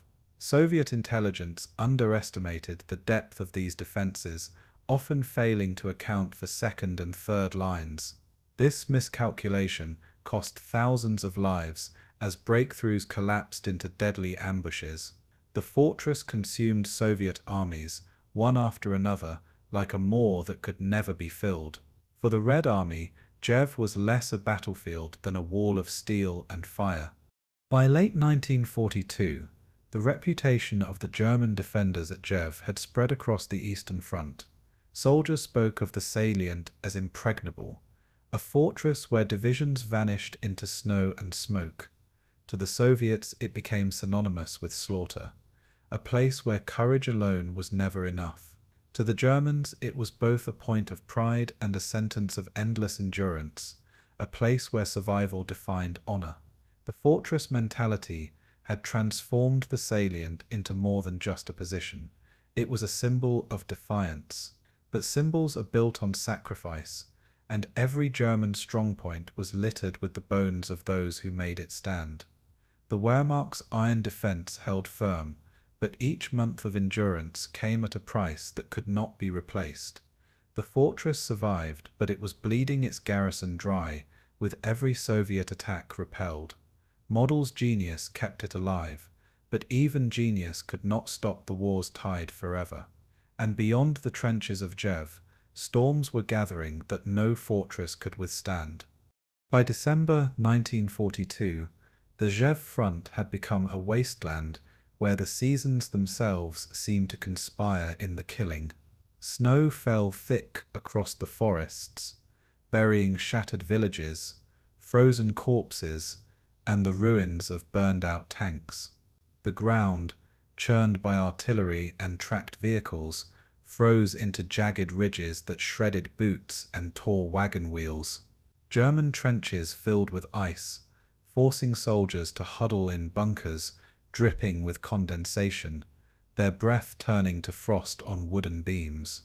Soviet soldiers trudged through snowdrifts waist-deep, their coats stiff with frozen sweat and blood.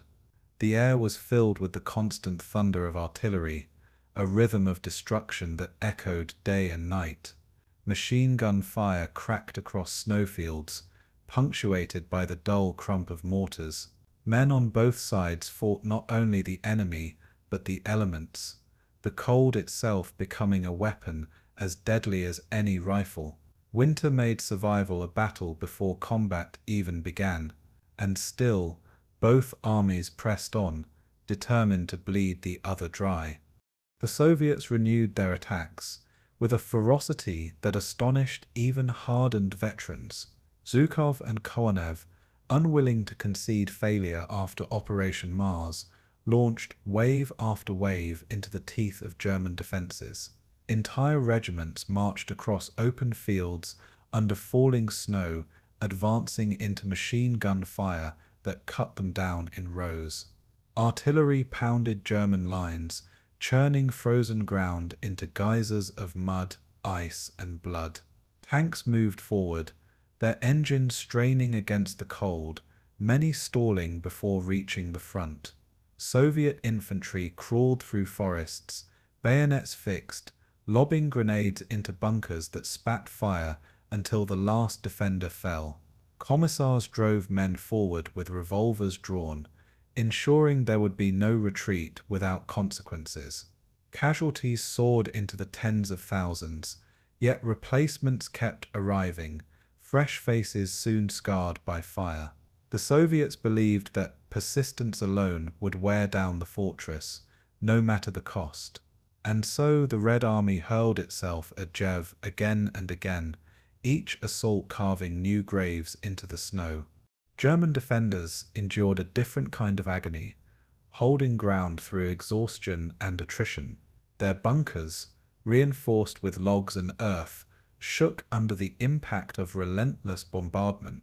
Soldiers crouched in the dark, ears ringing, as dirt and splinters showered from the ceiling with each explosion.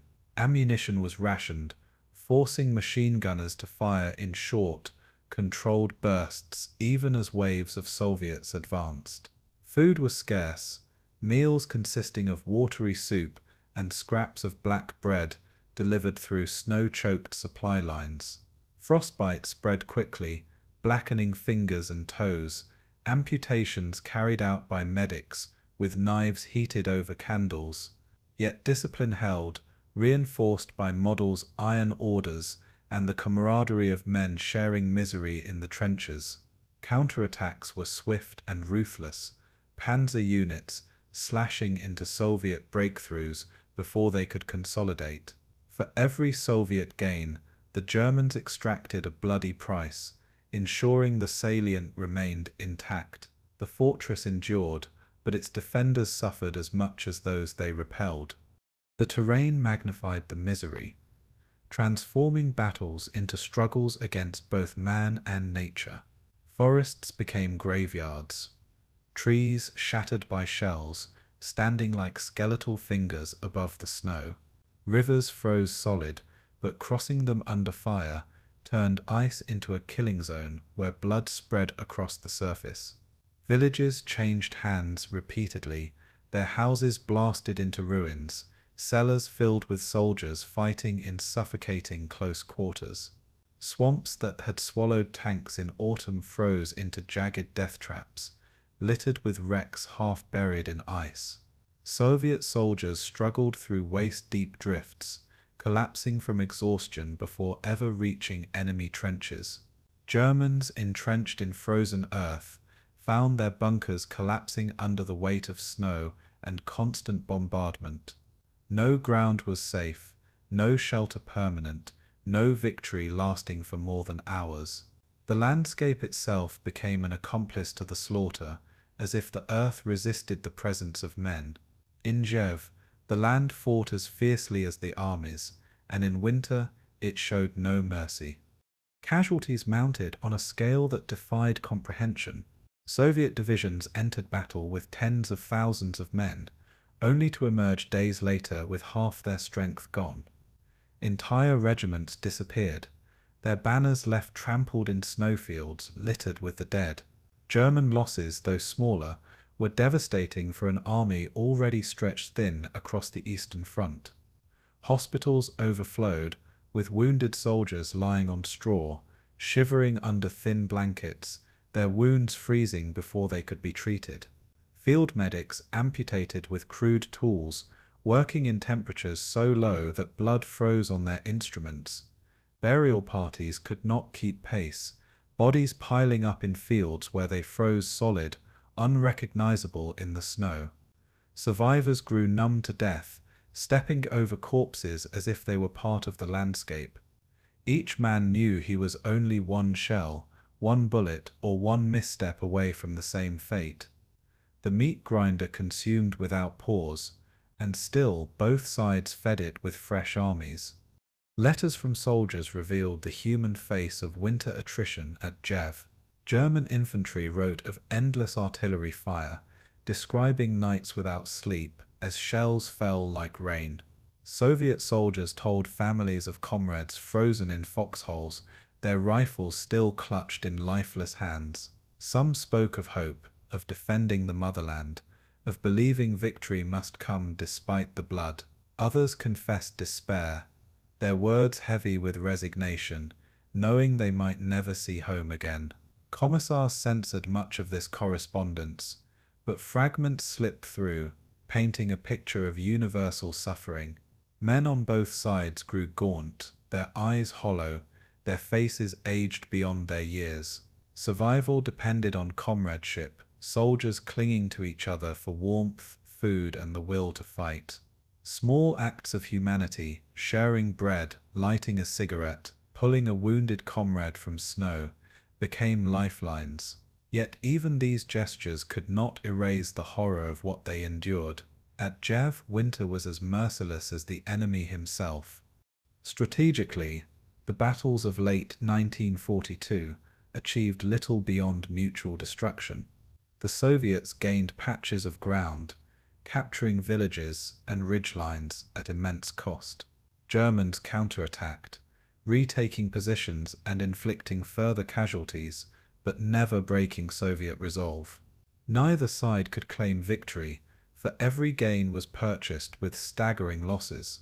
Hitler trumpeted the defense of Rzhev as proof of German strength, while Stalin demanded persistence in the face of slaughter. Both leaders treated men as expendable resources, numbers on a map rather than lives in the snow. The front stagnated, yet the fighting never ceased, a constant ebb and flow of bloodshed. Each offensive promised breakthrough, each counterattack threatened collapse, but the line held firm through sheer attrition. Rzhev became a vortex, draining strength from both armies without altering the wider war. It was a battlefield that punished ambition and rewarded only endurance.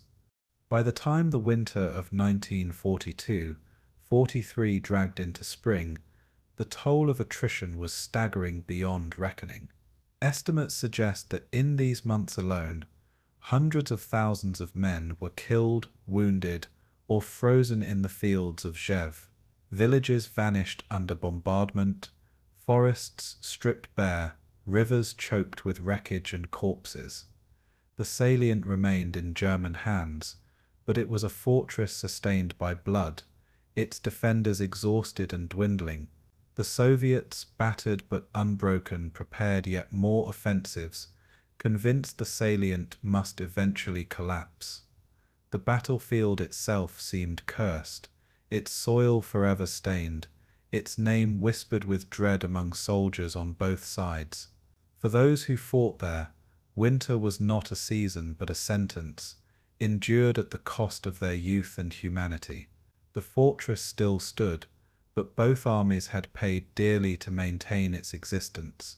The Rzhev Meat Grinder had claimed its winter harvest, and spring promised only more blood to come. In November 1942, while Soviet armies hurled themselves into the defences of the Rzhev salient, another offensive erupted hundreds of kilometers to the south. Operation Uranus, launched against the flanks of the German 6th Army at Stalingrad, would change the course of the war. Both operations were planned in secrecy, unfolding almost simultaneously, designed to deliver hammer blows against the Wehrmacht. While Uranus aimed to encircle an enemy army on the Volga, Mars sought to annihilate the German 9th Army near Moscow. Zhukov himself played roles in both operations, his name tied to triumph at Stalingrad and disaster at Rzhev.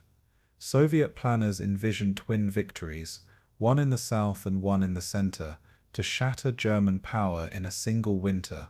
Yet the outcomes diverged drastically, exposing both the genius and the flaws in Soviet high command. At Stalingrad, surprise and weakness in German lines brought spectacular success. At Rzhev, depth, preparation and models defense turned ambition into slaughter. Together they revealed the paradox of Soviet strategy in 1942, bold, brutal and costly. Operation Mars and Operation Uranus were not merely parallel in time, they reflected two different visions of war. At Stalingrad, the Soviets struck at weaker Axis allies, Romanian and Italian divisions poorly equipped to resist encirclement.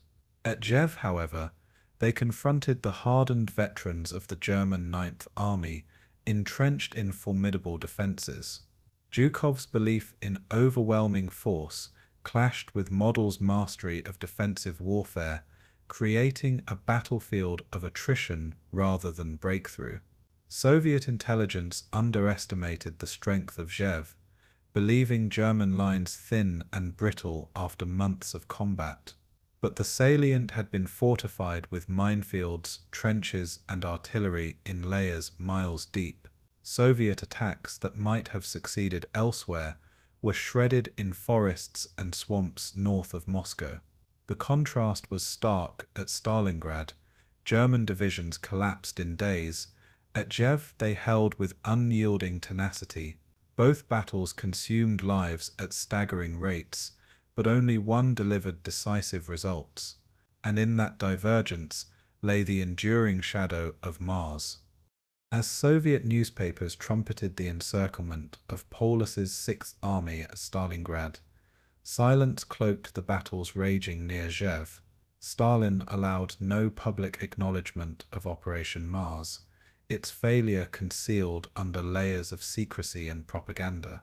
To the Soviet people, the winter of 1942 was marked by victory, the tide turning at last against the fascist invader. But in the forests west of Moscow, entire Soviet divisions were being obliterated without fanfare, their sacrifice hidden from history. Soldiers who survived spoke of Mars as a forgotten campaign, eclipsed by the glory of Stalingrad. German records, however, preserved its scale, noting the relentless assaults that tested the Ninth Army to breaking point. For Hitler, holding Rzhev was proof that his armies could still defy the Red Army's might. For Stalin, the silence surrounding Mars was strategic, avoiding the stain of failure at a moment of triumph. The duality was striking: celebration in the south, silence in the center, and yet both shaped the war's future in equal measure. The failure of Mars forced the Soviets to reassess the limits of brute force offensives. Zhukov's reliance on massed artillery and infantry waves had achieved attrition, but not breakthrough. Thousands of tanks had been sacrificed in minefields and kill zones without decisive results. Soviet staff officers noted that coordination between infantry, armor, and artillery remained inadequate, often collapsing under German counterattacks. Communications were fragile, with telephone lines cut by bombardment and radios jammed or destroyed. Air support, though present, was scattered and unable to suppress the Luftwaffe over entrenched positions. In contrast, at Stalingrad, Soviet forces had achieved synchronization between fronts, sealing an encirclement with stunning efficiency. Mars demonstrated what happened when the balance tipped in the opposite direction, where strength met strength, and neither side could deliver a knockout blow. The lesson was harsh but invaluable, teaching the Red Army that mass alone could not guarantee victory. Precision, coordination, and deception would be just as critical in battles to come. For the Germans, the contrast between Mars and Uranus was equally striking. At Stalingrad, Hitler's obsession with holding ground led to disaster, trapping and destroying an entire army. At Rzhev, his fortress mentality, embodied by Model, had paid dividends, preserving the salient despite massive Soviet assaults. Soldiers of the Ninth Army viewed their defense as proof of invincibility, pride in their resilience mixing with bitterness at the cost. Their survival came not from strategic brilliance at the highest levels, but from the discipline and suffering of men in trenches. Villages fortified to the last hut, artillery perfectly registered, and reserves moved with precision, all combined to frustrate Soviet offensives. Yet even as they held, the defenders knew they were locked in a war of attrition they could not escape. Their success at Rzhev was survival, not victory, and it drained divisions desperately needed elsewhere. The German army had held one fortress while losing another, and the contradiction revealed the fragility of Hitler's grand design.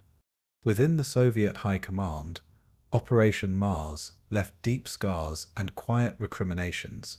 Zhukov's prestige, bolstered by association with Stalingrad, shielded him from outright blame. Yet many of his subordinates remembered Mars as proof of his ruthlessness, willing to spend tens of thousands of lives for uncertain gain. Commanders whispered of the butcher's bill, of divisions shattered for nothing, of villages captured and lost within hours.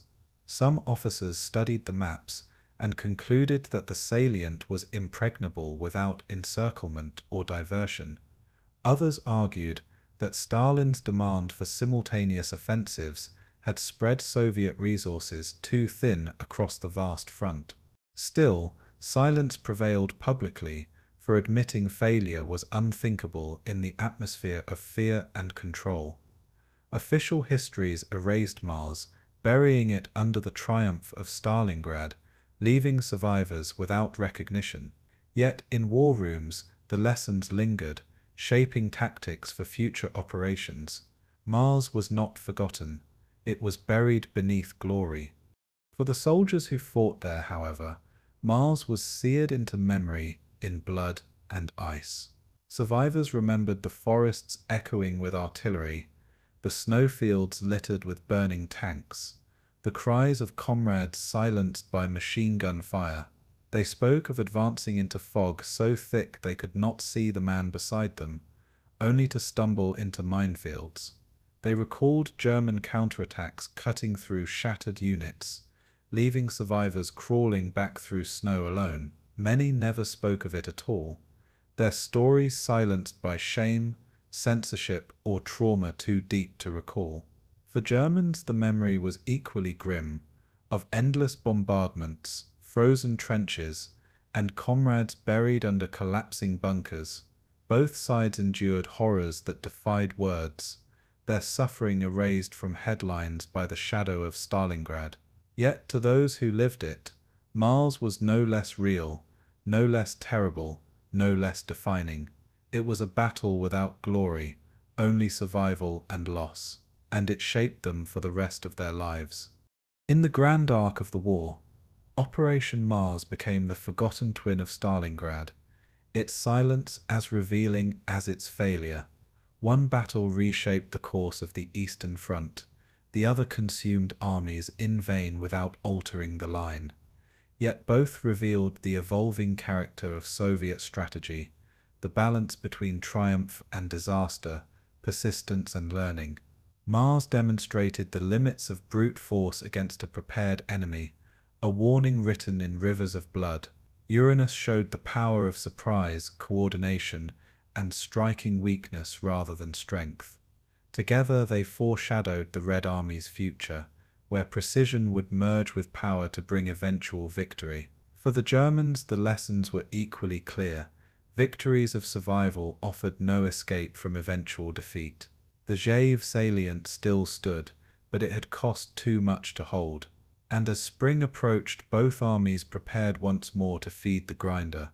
Rzhev remained, silent and waiting, a fortress and a graveyard in equal measure. At Rzhev, numbers became abstractions too vast for comprehension, yet every digit represented a shattered life.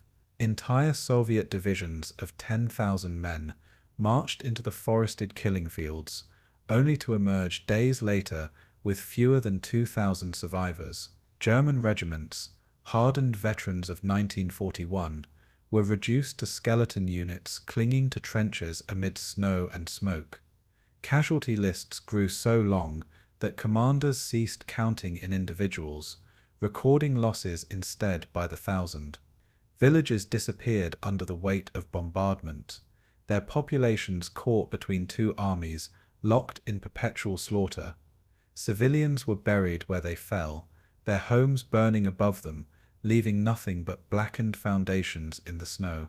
Soldiers described walking across frozen fields, where corpses lay shoulder to shoulder, their bodies stiff in grotesque postures. Horses, once the backbone of supply lines, died by the tens of thousands, their carcasses littering roadsides. The stench of death became inseparable from the air, mingling with smoke, cordite, and the biting scent of pine. Here, the cost of battle was not victory, but survival for a few more hours. The Soviet Union paid in blood, at a rate few armies in history have endured. Some estimates suggest that in the space of weeks, upwards of 200,000 Soviet casualties were recorded across the Salient. For each breakthrough attempt, regiments were ground into nothing, their places filled by fresh recruits barely trained for combat. Young men, many only 19 or 20, arrived at the front after weeks of hurried instruction, often holding rifles older than themselves. Commissars reminded them of the motherland's expectations, urging them forward into a storm of machine gun fire. Many never fired a shot before being cut down, their first sight of battle also their last. Those who survived carried scars, both physical and mental, that would haunt them for life. Families far away received telegrams with the cold phrase, "missing in action," never knowing the exact fate of their sons. The Red Army absorbed the losses, replaced men, and attacked again, as though the dead could be forgotten. Yet their silence lingered in the snowfields, speaking more than words ever could. The German toll, though smaller, was no less devastating to an army fighting a war on multiple fronts. The Ninth Army, entrusted with holding the Salient, lost tens of thousands of men in the winter battles alone. Elite divisions such as the 5th Panzer and 78th Sturm were battered to the point of disintegration. Replacements were scarce, often second-rate conscripts or older men pulled from the rear, unable to match the experience of those they replaced. German medics labored in freezing field hospitals, sawing through limbs blackened by frostbite, their tools frozen in their hands. Letters from home told of shortages, of cities under bombing, of families enduring hunger, weighing heavily on soldiers already exhausted. Men fought for each other, clinging to comradeship as their last anchor against despair. Burial details dug frozen graves by day, filling them with comrades who had stood beside them the night before. The fortress mentality that Hitler demanded drained his own army, bleeding it white without offering decisive victory. Survival was victory, yet every survivor knew that attrition could not be endured forever. Civilians of the Rzhev region suffered in ways too cruel for words. Villages became battlefields overnight, their inhabitants trapped between artillery barrages and advancing soldiers. Families huddled in cellars as shells tore through their homes, emerging to find their lives reduced to rubble and ashes. German occupation brought forced labor, requisition of food, and executions for suspected partisans. Soviet counteroffensives offered no relief, often leveling villages with artillery before moving in to reclaim them. Women, children, and the elderly were left to starve, their fields burned, their livestock slaughtered or stolen. Refugees attempted to flee through forests, only to be caught in crossfire or frozen to death in the snow. Testimonies speak of mothers carrying infants through bombardments, clutching them even as death found them both. The land itself was scarred, fields seeded not with crops but with mines, forests littered with shell casings and bones. For civilians, Rzhev was not strategy or front lines. It was the collapse of the world they knew. Their suffering was the unspoken backdrop to the soldiers' war. The forests around Rzhev became mass graveyards, where the living and the dead shared the same frozen earth. Snow covered fallen soldiers, preserving them like grim statues, rifles still clutched in stiffened hands. Spring thaw revealed their bodies again, bloated, blackened, and swarming with insects. Dogs prowled the battlefields, feeding on the remains of men and horses alike. Burial parties worked endlessly, but could not keep pace, leaving corpses uncollected for weeks at a time. The smell of rot carried for miles, a constant reminder of the scale of death. Many were buried hastily in shallow graves, their names lost, their families never knowing their fate. Survivors spoke of nightmares, of walking through forests where every step revealed another corpse staring back at them. Death was no longer shocking but expected, an inseparable companion of each new dawn. In Rzhev, the earth itself seemed saturated with blood, unwilling ever to yield it back. Weapons contributed to the scale of loss, each one designed to maximize destruction in conditions already hostile to life. Soviet Katyusha rocket launchers blanketed German positions with waves of fire, leaving defenders deafened, burned, and broken. German artillery answered with precision, blasting Soviet infantry into fragments scattered across snowfields. Machine guns, dug into overlapping positions, cut advancing troops into pieces before they reached barbed wire. Mines claimed tanks and men alike, their explosions muffled in snow, but no less lethal. Flamethrowers turned bunkers and trenches into furnaces, their victims screaming until smoke silenced them. Aircraft strafed convoys, dropping bombs that shredded horses, wagons, and men in equal measure.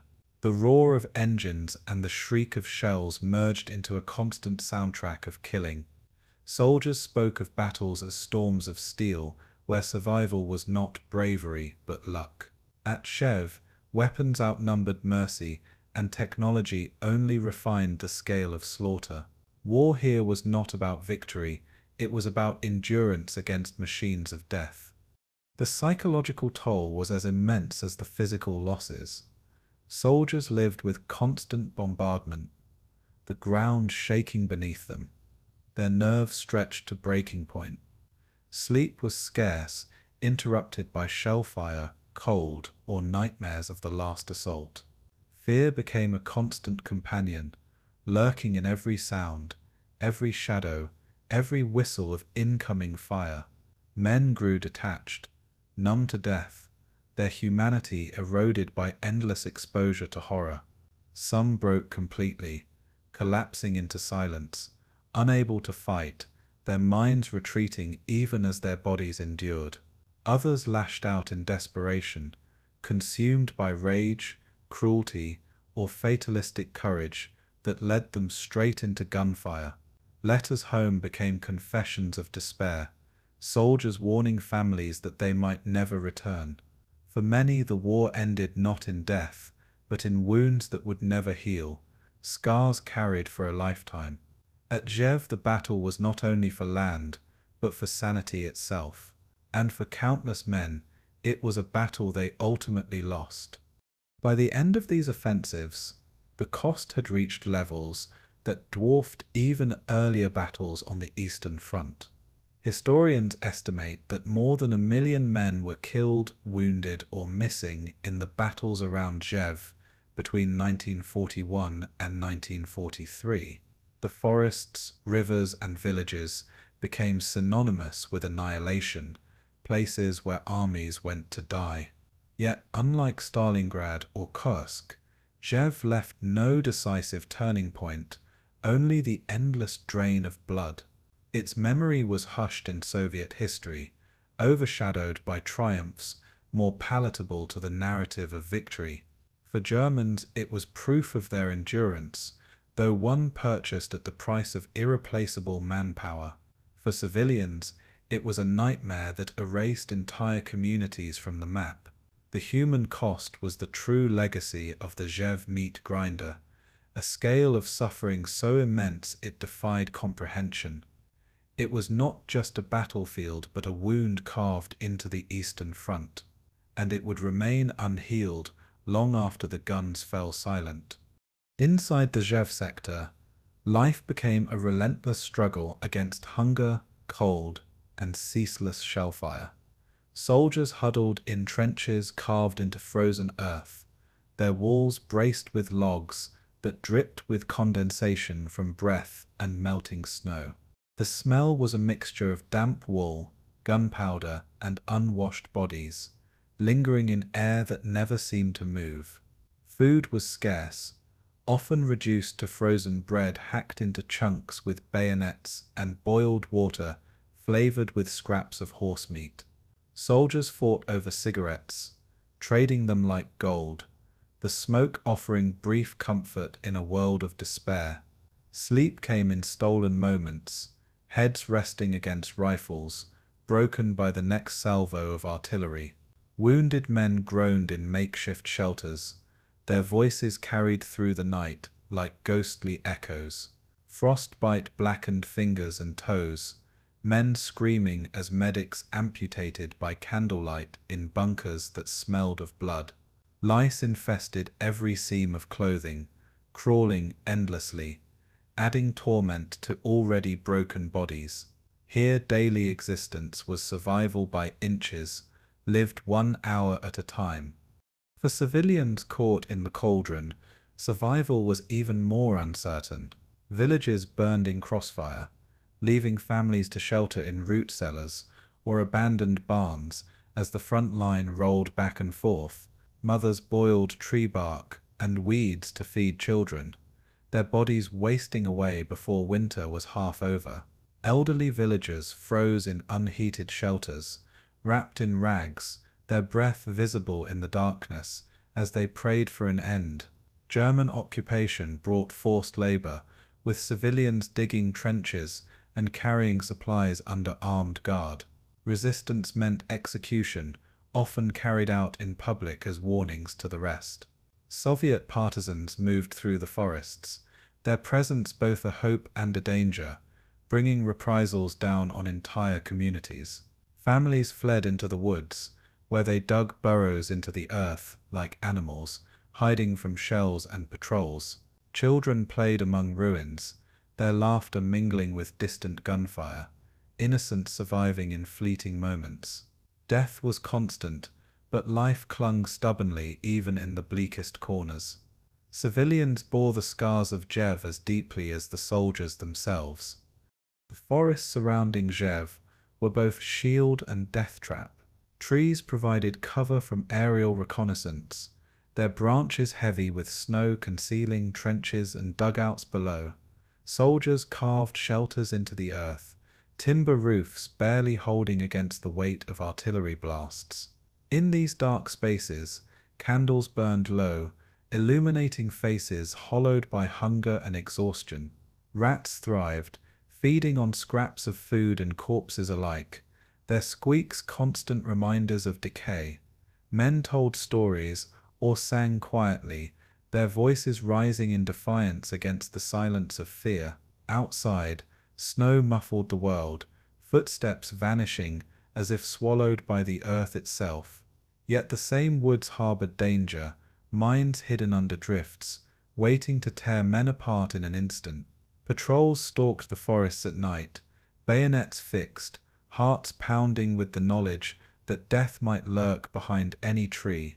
The forest was no sanctuary, it was a prison of ice and shadows, where every breath might be the last. Shelling was the rhythm of existence, a drumbeat that dictated every movement and thought. German and Soviet artillery batteries unleashed barrages that flattened entire villages, leaving only chimneys standing amid smoking ruins. The ground trembled constantly, shaking loose snow from trees and dust from bunker ceilings. Soldiers grew accustomed to the sound, distinguishing by ear between outgoing fire and incoming rounds. When the whistling crescendo of incoming shells rose, men dove instinctively, pressing into the mud, hoping fate would pass them by. Civilians huddled in cellars, clutching icons, whispering prayers that the roof above would not collapse. Children covered their ears, their cries drowned by the roar of explosions. Silence between barrages was eerie, broken only by the moans of the wounded and the crackle of flames. No one escaped the artillery's grip, its reach endless, its destruction merciless. In Rzhev, life was measured not in days or weeks, but in barrages survived. Hunger was as relentless as the shelling. German soldiers survived on thin rations of bread, sausage, and ersatz coffee, delivered through convoys that risked constant Soviet attack. Soviet soldiers often fared worse, relying on watery kasha, cabbage soup, and whatever they could scavenge from ruined villages. Horses provided not only transport, but when they collapsed from exhaustion, the meat that kept men alive. Civilians boiled leather, ate grass, and scavenged for anything edible, their bellies swollen with malnutrition. Children begged from soldiers, holding out frostbitten hands for crumbs of bread, often turned away by men with nothing to spare. Black markets emerged even within trenches. Cigarettes, food, and liquor traded at prices measured in survival. Alcohol became an escape, soldiers drinking whatever they could find, sometimes antifreeze or industrial alcohol, often with fatal results. Hunger gnawed at morale as much as enemy fire, breaking spirits as bodies withered. Men dreamed of food more than victory, their thoughts consumed by bread and warmth. At Rzhev, starvation was a second front line, no less deadly than the guns. Fear haunted every waking moment, seeping into the bones of those trapped in the cauldron. Soldiers carried rifles, even when fetching water, knowing ambush could come at any instant. Civilians feared both German occupiers and Soviet partisans, caught between vengeance and suspicion. At night, shadows stretched long, every sound magnified, the crack of a branch snapping enough to send hearts racing. Patrols vanished in the darkness, their bodies found days later, frozen and mutilated. Minefields encircled villages, exploding without warning under the feet of farmers searching for food. A misstep, a careless gesture, could mean sudden death in a landscape where danger was invisible. Fear became instinct, etched into nerves, dictating every movement like muscle memory. For many, it dulled into resignation, a numb acceptance of constant peril. In Rzhev, fear was not temporary, it was a way of life. Despite the horror, moments of humanity flickered like candlelight in the darkness. Soldiers shared rations with starving children, slipping them bread even at risk of punishment. Civilians hid wounded soldiers, tending their injuries with scraps of cloth and whispered prayers. Men on both sides exchanged cigarettes or nods of recognition during rare lulls, a silent acknowledgement of shared suffering. Letters home became lifelines, words of love and longing, reminding men of a world beyond the snowfields. Music drifted from harmonicas or balalaikas, songs carrying over trenches like fragile bridges across no man's land. Some soldiers wrote poetry, scribbling verses in notebooks stained with mud and blood. Others sketched drawings of villages, forests, or faces remembered from home, preserving fragments of normality. Even in the depths of the meat grinder, life refused to be extinguished completely. These small acts did not erase the suffering, but they gave men reason to endure one more day. In a place defined by death, such fragments of life were treasures beyond value. By early 1943, those who lived inside the Rzhev Cauldron had become shadows of their former selves. Soldiers were gaunt, uniforms hanging loose on skeletal frames, their eyes hollow with exhaustion and trauma. Civilians staggered through ruins, their lives reduced to survival in a world without safety or certainty. Every person bore scars, physical, mental, or both, that would never fade, even if they escaped the battlefield. The Rzhev Salient devoured not only lives, but the very humanity of those trapped within it. It was a place where war stripped existence down to its most primal terms: hunger, fear, cold, and endurance. Survivors would remember the silence between barrages, the smell of burning villages, the weight of comrades lost. Their stories, often silenced by history, reveal the human truth behind the statistics of the meat grinder. Rzhev was not only a battlefield but a prison without walls, where death waited in every shadow. For those who endured, survival itself became the only victory, and even that victory came at unbearable cost. As the guns thundered at Rzhev, another story was being crafted far from the battlefield in the chambers of the Kremlin. Joseph Stalin understood that the Soviet people could endure sacrifice, but only if that sacrifice led to clear, visible victories. Stalingrad, Kursk, and later Berlin would become symbols of triumph, elevated to near-mythic proportions in Soviet memory. Rzhev, however, defied such narrative, its endless offensives yielding only attrition, blood, and silence. Tens of thousands died in weeks without a decisive breakthrough, a pattern difficult to frame as heroic success. Stalin, ever conscious of propaganda, made a deliberate choice. The Rzhev battles would not be spoken of publicly. They were absorbed into communiques as local actions, never highlighted in Pravda or radio broadcasts. Families received news of missing sons without mention of where or why they had fallen. The silence was not neglect, it was policy, crafted to protect the image of inevitable victory. In this silence, Rzhev's truth was buried before it was even recorded. Censorship in the Soviet Union was a weapon as sharp as any bayonet, and it cut deeply into the memory of Rzhev. War correspondents were forbidden from writing openly about the scale of losses in the salient. Photographers who captured ruined villages or fields strewn with corpses found their images suppressed or destroyed. Official communiques exaggerated minor advances, erasing the context of heavy casualties required to achieve them. Commanders who failed were quietly reassigned or disappeared, their names erased from subsequent reports. Even among soldiers, letters home were censored, stripped of references to the slaughter unfolding west of Moscow. What reached the families were carefully curated fragments, mentions of heroic struggle, heavy fighting, and victorious advances. Behind the lines, the silence was deafening, leaving relatives to wonder where their loved ones had fought or died. In time, even veterans were discouraged from speaking openly about their experiences. The state's grip on truth was absolute, ensuring that Rzhev remained in shadow even as blood soaked its soil. The reasons for silence were as strategic as they were political. Operation Mars, conceived as a twin strike with Uranus at Stalingrad, had been intended to deliver a knockout blow. Its failure, contrasted with the stunning success on the Volga, posed a dangerous contradiction in Soviet propaganda.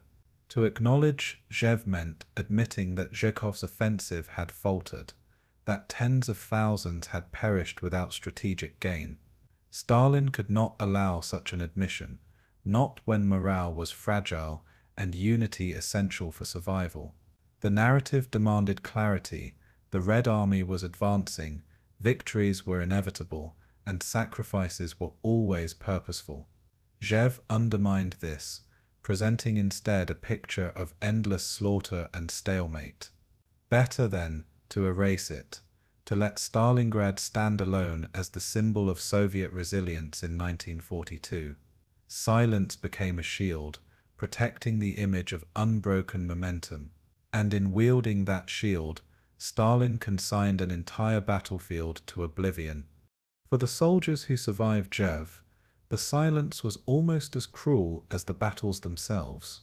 Men returned to their villages, scarred, haunted, and broken, yet their stories found no audience. Comrades who had fallen beside them were never named in newspapers or honored in speeches. Decorations were sparse, awarded selectively to maintain appearances of success, while mass sacrifices went unrecognized. Veterans whispered of Rzhev as the forgotten war, a campaign too bloody and too fruitless for public acknowledgement. Many carried their memories privately, buried under layers of fear, shame, or state indifference. Families who asked about lost sons received vague replies, killed in the line of duty with no mention of where. Survivors struggled with guilt, knowing their comrades had died in silence, erased from collective memory. The absence of recognition compounded the trauma, leaving wounds that could not heal. For them, the silence was a second battlefield, one fought in shadows long after the guns had quieted. German accounts of Rzhev stood in stark contrast, preserved in meticulous detail by Model's staff and Wehrmacht archives. Reports celebrated the Ninth Army's ability to hold against overwhelming Soviet assaults, framing it as a triumph of German discipline and leadership. Diaries from German officers described the slaughter with grim clarity, acknowledging the cost but affirming the strategic importance. Their narratives became part of post-war memoirs, shaping the Western understanding of the battles. Meanwhile, the Soviet side remained obscure, buried in classified archives inaccessible to scholars or veterans. This imbalance created a distorted picture, where German resilience was remembered while Soviet sacrifice was forgotten. Western historians for decades barely mentioned Rzhev, focusing instead on Stalingrad, Kursk, and Moscow. The silence on one side, combined with detail on the other, skewed historical memory. Only in later decades would researchers begin to unearth the full scope of what had happened. Until then, Rzhev remained a battlefield spoken of in whispers, half forgotten in the shadow of greater narratives. Stalin's silence also revealed his ruthless pragmatism in shaping the war's legacy. He understood that memory was as powerful as military strength in sustaining morale. By glorifying Stalingrad, he gave the Soviet people a rallying cry that transcended hardship and loss. By suppressing Rzhev, he prevented doubt, despair, and criticism from festering at a critical moment. To him, the truth of casualties mattered less than the utility of the story told. Soldiers were instruments, victories were currency, and failures were erased as though they had never existed. In this way, the memory of Rzhev was not merely forgotten, it was deliberately strangled. The silence was an act of control. Another front in Stalin's war, fought not with tanks and rifles, but with words and omissions. It was a silence that echoed for decades, shaping how entire generations understood their past. In the Soviet Union, history itself was a battlefield, and in that battlefield, Rzhev was sacrificed for the greater narrative of victory. Yet silence could not erase the scars etched into the land itself. Villages lay in ruins, long after the front moved westward, their rubble a mute testimony to what had happened. Forests concealed mass graves, bones rising to the surface each spring as the earth thawed. Farmers ploughing fields struck rusted helmets, twisted rifles, and fragments of human remains. Survivors told their children stories that official history would not acknowledge, passing memory through whispers instead of textbooks. The silence of the state clashed with the persistence of the land, which refused to forget.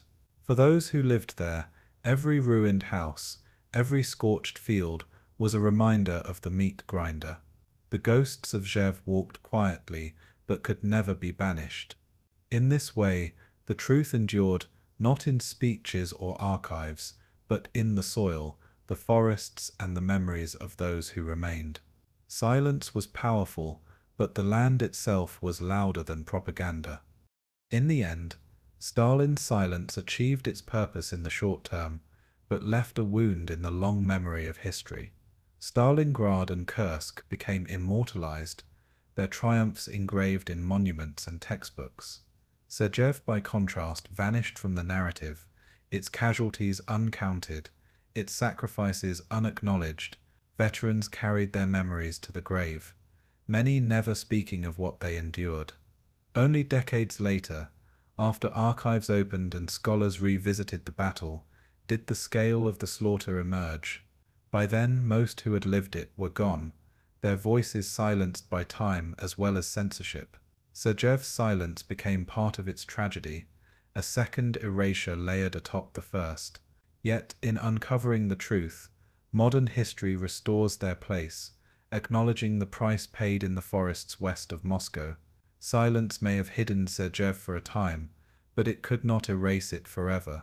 The voices of the forgotten still echo, demanding remembrance where once there was none. By early 1943, the German High Command faced a sobering reality. The Rzhev Salient, once a dagger aimed at Moscow, had become a liability. The Red Army had bled itself in countless assaults, yet the Wehrmacht's own divisions were hollowed out, drained by attrition. Supplies arrived slowly, stretched thin across winter roads, vulnerable to Soviet raids and partisans. Hitler, reluctant to yield a foot of conquered territory, resisted the idea of retreat until sheer necessity forced his hand. Field Marshal Walter Model, ever pragmatic and ruthless, convinced him that holding Rzhev risked annihilation. Instead of waiting for another Soviet offensive, the Germans would leave on their own terms. Thus was born Operation Büffel, an organized withdrawal executed with precision, discipline, and cruelty. It was not merely a retreat, but a scorched earth campaign, designed to deny the Soviets any benefit. Villages would burn, bridges would collapse, and civilians would vanish with the departing Wehrmacht. The salient, drenched in blood for 15 months, was about to be emptied in fire and smoke. Model's plan was meticulous, shaped by his reputation as the fireman of the Eastern Front. He orchestrated the movement of hundreds of thousands of men, tanks, and guns under the cover of deception. Dummy positions, false radio traffic, and staged troop movements gave the Soviets the illusion of continued strength. Mines and booby traps were laid in layers, designed to shred advancing forces once the withdrawal began. Bridges were rigged with explosives, timed to collapse after the last convoys had crossed. Rearguard units were assigned to hold until the final moment, their sacrifice buying time for the bulk to escape. Meanwhile, evacuation trains carried equipment westward, their whistles echoing through the frozen forests. The operation demanded absolute discipline, for one mistake could turn an orderly retreat into a rout. German soldiers, hardened by 2 winters in the Salient, executed their tasks with grim efficiency. It was an operation less about honor than survival, a retreat disguised as a calculated maneuver. For civilians, Operation Büffel was a descent into terror. German orders mandated that the local population could not remain behind to aid the Soviets. Tens of thousands were rounded up, driven westward through snow and mud, guarded by soldiers with bayonets fixed. Families were torn apart in the confusion, children separated from parents, the elderly collapsing along the roadside. Villages were set ablaze systematically, flames consuming homes that had stood for generations. Wells were poisoned, livestock slaughtered, and grain stores torched, leaving nothing for those who might return. Civilians who resisted were shot, their bodies left in the ruins as warnings. Testimonies tell of women carrying infants through the snow, pursued by guards and dogs, the smoke of their homes rising behind them. The deportations added a new layer of suffering to a region already saturated with death. Operation Büffel was not just a military maneuver, it was an act of calculated cruelty, burning a scar across the land and its people. As the German columns moved westward, the landscape itself was transformed into a trap for the pursuing Soviets. Roads were cratered with explosives, turning supply routes into impassable fields of rubble. Forest paths were seeded with mines, hidden beneath fresh snow, awaiting the boots of Red Army soldiers. Villages left behind contained explosives in stoves, wells, and even children's toys, designed to kill those who dared to reclaim them. Bridges collapsed into rivers, their charred remains jutting like broken teeth against the current. Trenches were abandoned only after being wired with charges, collapsing into pits of fire as Soviet scouts advanced. The retreat was not hurried, but methodical, every step taken with the intent of inflicting maximum delay. German engineers worked around the clock, ensuring that nothing of value survived their departure. To the Soviets, it was as if the land itself rebelled against their advance. Operation Büffel was not a surrender of territory, but its deliberate destruction. For the soldiers of the 9th Army, leaving Rzhev was a bitter but necessary act. They had endured the meat grinder, defended every village and forest for over a year, only to march away from it all. Some felt relief, escaping a battlefield that had devoured so many comrades.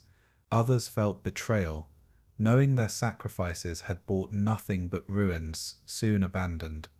Rearguard units fought ferociously, launching ambushes and delaying actions as Soviet troops pressed forward. Men marched west with frostbitten feet, their packs heavy with salvaged ammunition and rations. Convoys stretched for miles, columns of horse-drawn wagons and trucks trundling through snow-covered roads. Soldiers carried memories of comrades buried in the Salient, graves now left behind to the enemy. For many, it felt as if they were leaving their own ghosts behind. Rzhev, the fortress they had clung to with such determination, vanished into smoke behind them. The Soviets, at first, scarcely believed what they saw. Scouts reported abandoned trenches, empty bunkers and smouldering ruins where German lines had once stood impenetrable. At first, commanders suspected a trap, fearing that the enemy lurked in ambush just beyond the tree line.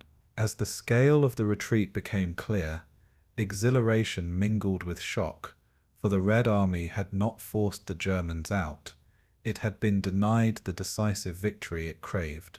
Advancing soldiers moved cautiously, wary of mines and booby traps that claimed lives at every step.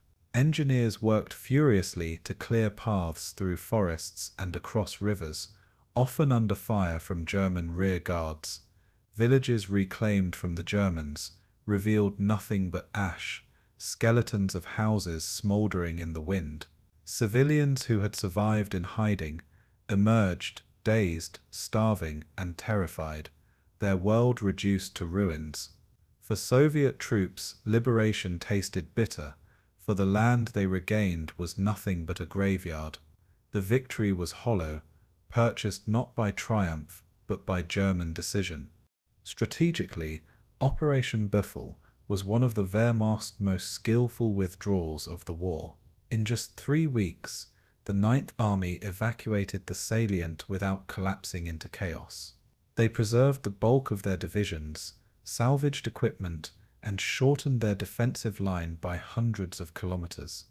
The operation freed forces for future battles, a rare success for a German army increasingly trapped in defensive wars of survival. Yet the cost was heavy, not in military terms, but in moral and human weight. Entire regions were stripped bare, leaving civilians to starve in the ashes of their homes. The deportation swelled the population of forced labor camps in Germany, adding another layer to the war's cruelty. And for the Soviets, the salient that had cost them hundreds of thousands of lives was abandoned without their decisive victory. Operation Büffel preserved German strength while deepening Soviet wounds. It was a triumph of execution, but one soaked in tragedy. When the smoke cleared in March 1943, the Rzhev salient no longer existed, erased from the map by fire and retreat. For the Red Army, the moment brought both relief and frustration, for the fortress that had consumed so much blood had vanished without conquest.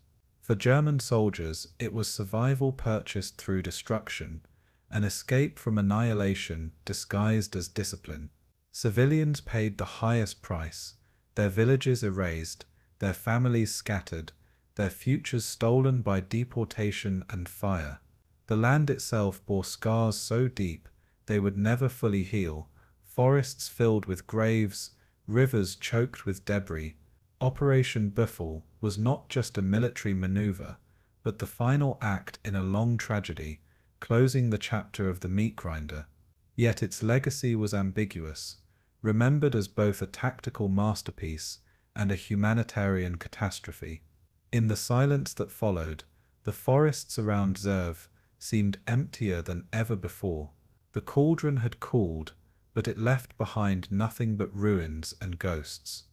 When the Red Army advanced into the ruins of the Rzhev salient in March 1943, they expected a battlefield still alive with resistance. Instead, they encountered silence, trenches empty, bunkers abandoned, machine gun nests unmanned. At first, Soviet commanders feared a trap, suspecting ambushes hidden in the forests that had swallowed so many men.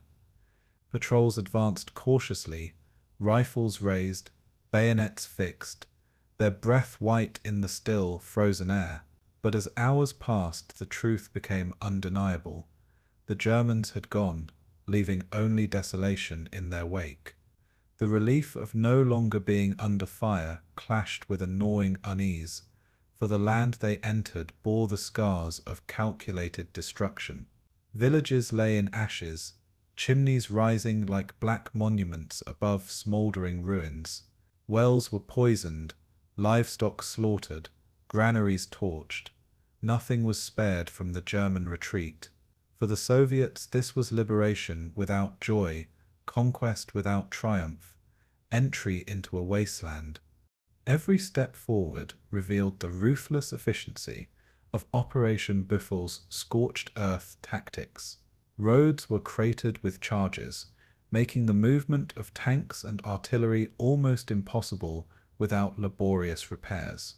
Forest paths, seemingly safe, erupted in explosions as mines hidden beneath snow tore through advancing columns. Soldiers tasked with clearing these routes moved slowly, probing the ground with bayonets, losing comrades with every false step. Abandoned bunkers were discovered rigged with booby traps, stoves and doors wired to kill the unwary. Even children's toys left in deserted homes contained explosives, a grotesque testament to German thoroughness. Engineers worked around the clock, but casualties mounted, and progress was agonizingly slow. Soviet divisions that had once hurled themselves against machine guns now bled against mines and traps left by a retreating foe. For every kilometer gained, more lives were lost, even without a German soldier in sight. The retreat had ended, but the killing fields had not. The devastation visited upon civilians shocked even hardened Soviet officers. Villages were nothing more than blackened shells, their residents deported or executed. Old men lay frozen in fields, abandoned by retreating columns, while children scavenged in ruins for scraps of food. Women wandered the roads barefoot, their homes destroyed, their families taken westward into Germany. In some places, entire communities had vanished, erased from existence as if swallowed by the earth. Survivors spoke in broken whispers of mass deportations, of families herded like cattle into wagons bound for forced labor. The Red Army, which had promised liberation, now faced the bitter truth that little remained to liberate. Soldiers gave civilians their rations, bread and soup shared by men who themselves starved. But charity could not restore what had been stolen: the homes, the livelihoods, the lives consumed by fire. Liberation was marked not by cheering crowds, but by silence, broken only by the wind over ruins. The soldiers pressed on, but their hearts were heavy with what they saw. Soviet troops moving through abandoned positions were struck by the sheer scale of German engineering. Trenches stretched for miles, dug in layers so deep that they seemed like underground cities. Bunkers were reinforced with logs and concrete, thick enough to withstand weeks of bombardment.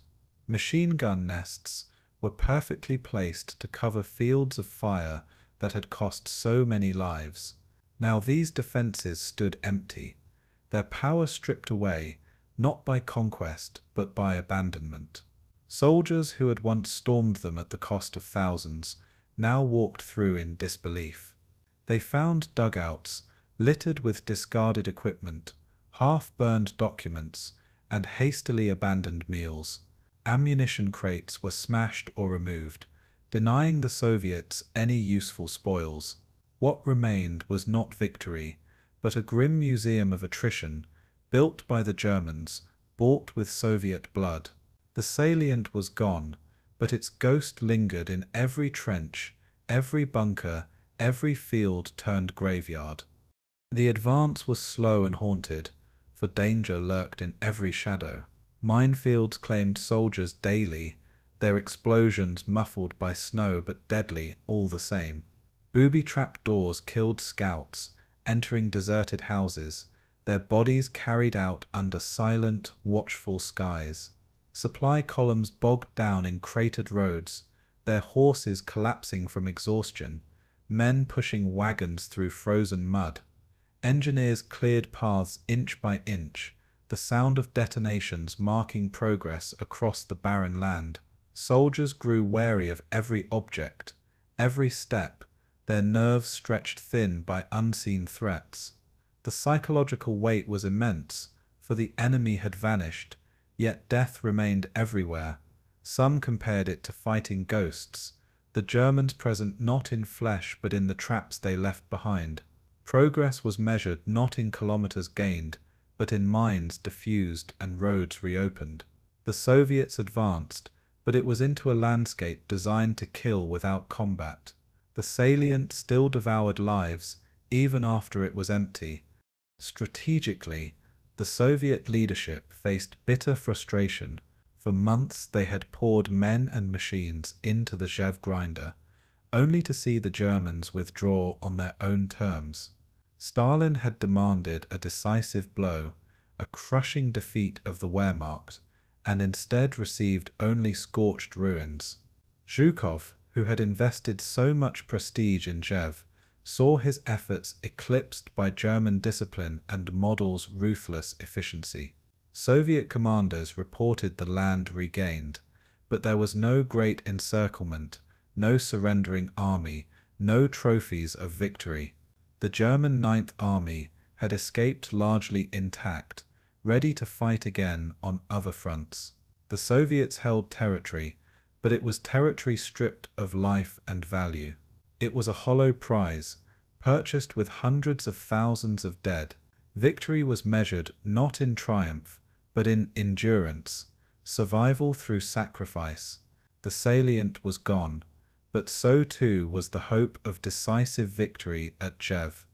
For the men on the ground, the pursuit felt less like conquest and more like a funeral march. Soldiers marched past fields, where bodies from earlier battles still lay frozen, emerging again with the thaw. Mass graves were uncovered, shallow pits filled with comrades who had fallen months before. Burned-out tanks stood rusting in fields, monuments to battles that had consumed entire divisions. Villages once fought over endlessly were now heaps of ash, their names remembered only by those who died defending or attacking them. Civilians stumbled among ruins, clutching what little remained of their lives, their faces hollow with starvation. Soldiers shared bread, lit fires in cellars, and tried to comfort survivors, though their own hearts were broken. Every step forward brought memories of comrades lost in futile assaults against positions now deserted. The silence of the salient mocked them, whispering of sacrifice without reward.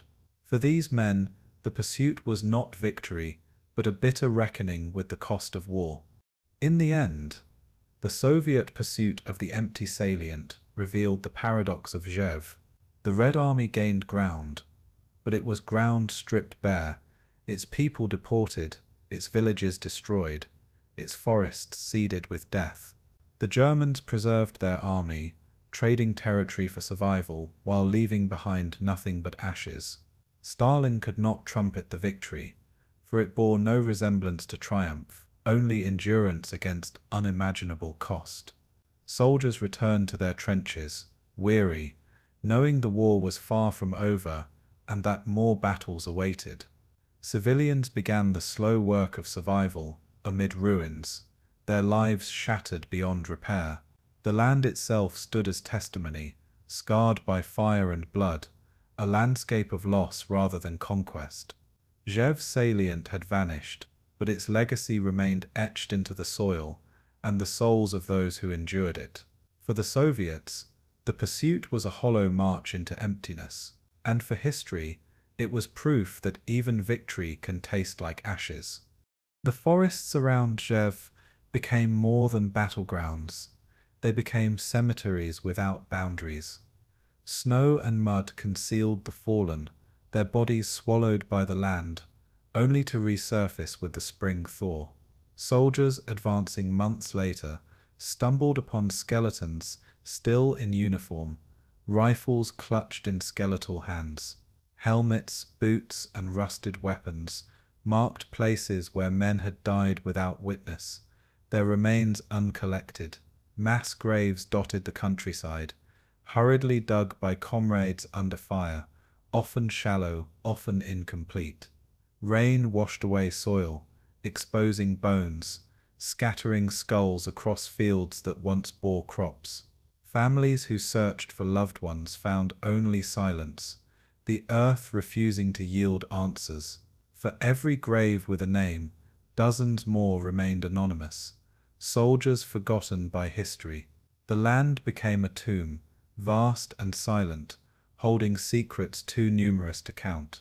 At Rzhev, death outnumbered memory, and the forests bore the weight of lives unrecorded. The scale of the missing was staggering. Numbers so vast they seemed unreal even to commanders who signed casualty reports. Tens of thousands of men were listed as disappeared, their bodies never recovered, their fate left to imagination. For Soviet families, the dreaded telegram often contained the phrase "missing in action," a phrase more painful than killed. It left mothers and wives clinging to hope, waiting years for soldiers who would never return. German families, too, faced silence, their sons swallowed by forests thousands of kilometers from home. Prisoners captured in assaults vanished into the maw of war, some executed, others lost in gulags, their stories unwritten. For survivors, the knowledge that comrades had simply ceased to exist was unbearable. Soldiers spoke of advancing over battlefields where they recognized no faces, only uniforms torn and bodies unidentifiable. Memory dissolved with the corpses, leaving behind only absence. In Rzhev, the missing became the dominant legacy, outnumbering even the remembered dead. The physical environment of Rzhev ensured that many would never find burial. Forests choked with shell splinters, swamps swallowing tanks and men, rivers flowing with wreckage. These were not places easily reclaimed. Artillery fire shredded bodies beyond recognition, scattering remains into untraceable fragments. Winter froze corpses into grotesque statues, while spring floods carried them into rivers and marshes. Minefields made recovery impossible, leaving fallen soldiers where they lay for years, untouched. Animals scoured the battlefields, dragging bones into burrows or gnawing on limbs left in the open. Nature and war conspired to erase the identities of those who fell. The Red Army, advancing under fire, had neither time nor strength to bury all its dead. German defenders, equally pressed, left their fallen in bunkers collapsed by shelling. The landscape absorbed the men into itself, making the earth indistinguishable from the lives it consumed. At Rzhev, even death was denied dignity. Survivors carried the burden of memory for comrades who never received graves. Men spoke of lying beside dying friends, forced to abandon them as assaults pressed forward. Others recalled dragging bodies into shallow pits during lulls, marking them with sticks or helmets before moving on. Many never returned to finish the burial, the front shifting, the markers destroyed by fire. Veterans wept years later, remembering the faces of comrades left unburied, their stories lost to the silence of the woods. Letters home carried no details, for censorship forbade acknowledgement of mass death. Instead, families were told only that their sons had died bravely, a phrase meant to comfort but concealing the truth. Survivors bore guilt, feeling they had failed their brothers in arms. Their nightmares were filled not with battles, but with the sight of comrades' eyes staring lifeless in the snow. The unburied haunted those who lived, shadows that never released their grip. At Rzhev, memory itself became a battlefield. For civilians returning after the German retreat, the land revealed horrors hidden by war.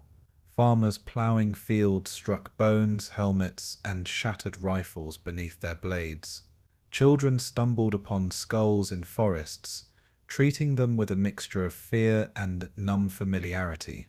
Villagers searching for firewood uncovered bunkers filled with skeletons, frozen in the positions where they had died. Wells contained bodies dumped during retreats, poisoning the very water meant for survival. Graves lay everywhere but bore no names, just heaps of bones covered in thin soil. Families tried to rebury what they found, but the numbers were overwhelming, the dead too many to honor individually. Some chose to mark them with simple wooden crosses, while others left them where they lay, exhausted by despair. The landscape itself became a grave marker, each field and forest etched with invisible names. For the people of Rzhev, life continued in a cemetery without end. Their homes were rebuilt on soil heavy with ghosts. The Soviet state, bound by silence, offered little recognition to those lost at Rzhev. No grand memorials were erected in the years immediately following the war. Stalingrad and Kursk received monuments, their victories celebrated in stone and steel, while Rzhev remained absent. Families searched archives in vain, denied access to casualty records suppressed by the government. For decades, mothers and wives carried portraits of missing men, praying for news that never came.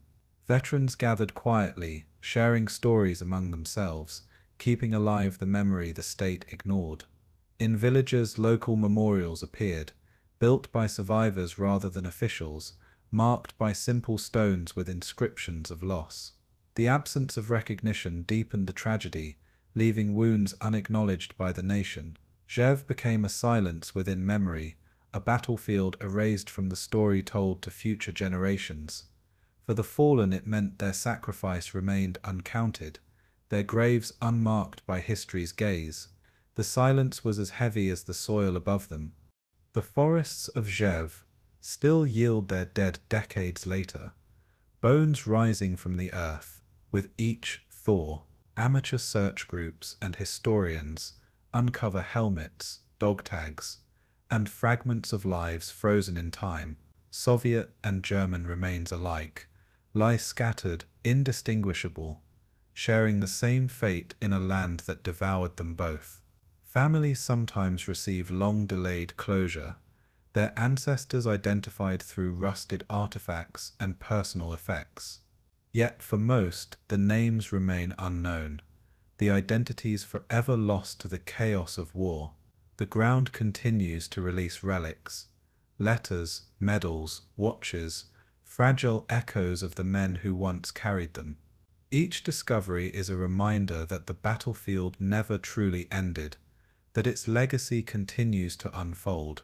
The forests, quiet now, are still haunted, every tree standing as a sentinel over graves without markers. The dead are not forgotten, but neither are they fully remembered. Rzhev remains a place where history and silence are inseparable. The Rzhev battles left behind not only victory or defeat, but a cemetery larger than imagination. Hundreds of thousands perished, yet most rest without names, without recognition, without the closure of memory. Their absence speaks louder than any monument, a reminder of the scale of sacrifice required in war.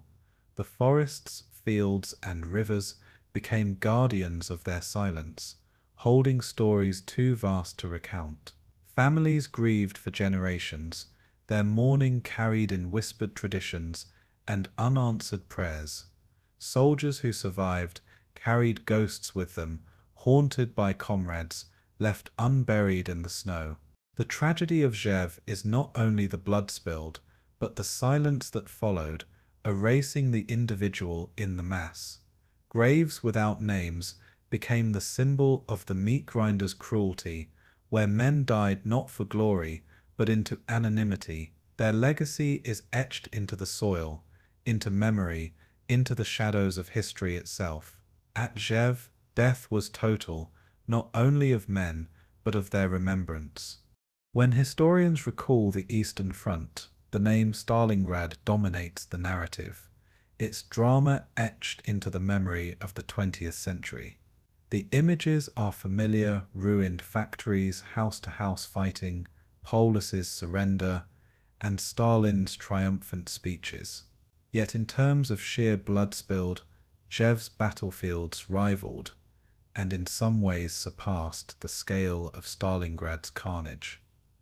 Between 1941 and 1943, the Soviet Union lost more than 1 million men in and around Rzhev, a number that dwarfed many campaigns remembered as decisive. German casualties, though smaller, were still catastrophic, draining divisions of their strength at a critical time. And yet, unlike Stalingrad, Rzhev had no single dramatic moment, no surrender in a basement, no generals captured alive. Its story lacked a climax that could be packaged into a tale of triumph or disaster. Instead, Rzhev was a long grind of attrition, its outcome measured in exhaustion rather than banners raised. That difference sealed its fate in the memory of nations. At Stalingrad, the Soviet encirclement of the German Sixth Army created an event so dramatic it could not be ignored. The sight of 90,000 starving German prisoners, including a field marshal, was an image impossible for history to forget. Rzhev offered no such theatre. There was no mass surrender, only withdrawals, redeployments, and battlefields abandoned. Operation Büffel, in March 1943, allowed the Wehrmacht to retreat in order, preserving its fighting strength even while conceding ground. The Soviet Union could not trumpet a great victory, for the Germans had slipped away, leaving only ashes behind. Without a symbolic moment, Rzhev's battles became numbers on reports, lines shifting on maps, names fading from memory, and yet for the men who fought there, the horror was just as consuming, just as real. They bled in forests and fields, without the knowledge that history would ever remember their sacrifice. Stalingrad produced myth and legend, but Rzhev left only silence. In war, memory often clings to drama, not to truth. Strategically, both battles drained the Wehrmacht, but in different ways and with different consequences. Stalingrad shattered an entire German army, crippling the southern wing and opening the road to the Caucasus and Ukraine. Rzhev, by contrast, tied down enormous Soviet forces, absorbing men and materiel that might have been used elsewhere. The German Ninth Army, under Model's command, became a wall of attrition, holding against wave after wave of Soviet assaults. For Hitler, Rzhev was the shield that allowed other offensives to continue, a bulwark west of Moscow. For Stalin, it was a bitter necessity, a place to keep German strength pinned while seeking decisive victory elsewhere. The blood cost was equal, but the political weight was not. Stalingrad changed the war's direction in a single stroke, while Rzhev dragged on without reshaping the grand narrative.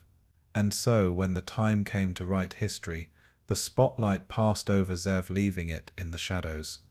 The terrain itself played a role in shaping memory. Stalingrad's urban ruins created images of destruction that photographers, writers, and propagandists could capture. Smoking factories, bombed-out streets, and starving prisoners became symbols of total war in the modern age. Rzhev, by contrast, was fought in forests, swamps, and nameless villages that vanished beneath artillery fire. There were no great city ruins to photograph, no iconic landmarks reduced to rubble. The destruction was immense but faceless, scattered across a countryside that swallowed evidence. Soldiers who fought there spoke of endless trees, frozen rivers, and nameless hamlets erased from maps. The absence of striking imagery condemned Rzhev to be forgotten, even as bodies piled higher than at Stalingrad. Propaganda needs pictures, and Rzhev gave it none. In silence and obscurity, its losses faded, though its reality was no less grim. Where Stalingrad gave symbols, Rzhev gave only soil soaked in blood. For the soldiers, however, the comparison was bitter. Veterans of Rzhev often remarked that their sacrifice was greater, yet unrecognized. Men who survived remembered endless offensives with little progress, attacks across frozen rivers, assaults on forests filled with machine guns. They described comrades dying not in dramatic last stands, but in slow attrition, waves of men mowed down day after day. At Stalingrad, heroism was immortalized in medals and songs, in monuments built to honor sacrifice. At Rzhev, there were no grand memorials, only scattered graves and forests hiding bones. Survivors carried wounds, not only in their bodies, but in their memories, knowing history had passed them by. To them, the comparison was not about strategy, but about fairness, about recognition of suffering. In their eyes, Rzhev was Stalingrad without the glory, a place where death came just as often, but honor never followed. The bitterness of neglect weighed as heavily as the battles themselves. Numbers tell their own story, even when memory fails. Stalingrad's losses, an estimated 750,000 Soviet casualties and 800,000 Axis, are staggering, but Rzhev's toll is comparable. Soviet estimates range from 1.3 to 1.6 million casualties in the Rzhev sector between 1941 and 1943. German losses, though lower, still stretched into hundreds of thousands, divisions consumed and rebuilt repeatedly. The arithmetic of war shows that Rzhev devoured lives at a pace rivaling any battlefield of the Second World War. And yet, where Stalingrad's numbers were tied to a narrative of turning the tide, Rzhev's numbers floated in a void. Casualty lists without climax became statistics without story, too abstract to etch into popular imagination. Leaders needed victories to inspire, not grinders to depress. So the numbers, though vast, slipped from the public eye. At Rzhev, arithmetic replaced memory, and the dead were left without a narrative to honor them. Soviet propaganda actively buried Rzhev's memory, fearing it might weaken the myth of triumph. Stalin needed Stalingrad to shine as the symbol of Soviet resilience, and any comparison risked tarnishing that legend.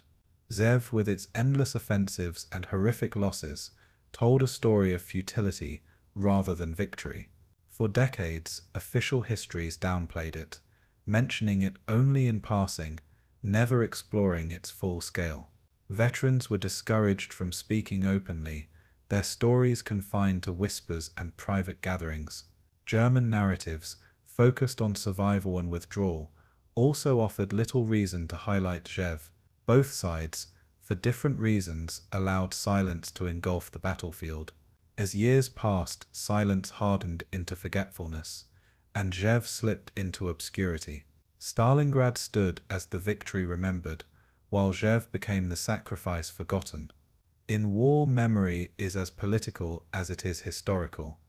In truth, Rzhev and Stalingrad were twin tragedies, different in shape but equal in cost. One produced glory, banners, and legend. The other produced silence, graves, and shadows. Both consumed men by the hundreds of thousands. Both tested the endurance of armies. Both scarred landscapes forever. But only one offered a narrative of triumph. The other drowned in a story of attrition.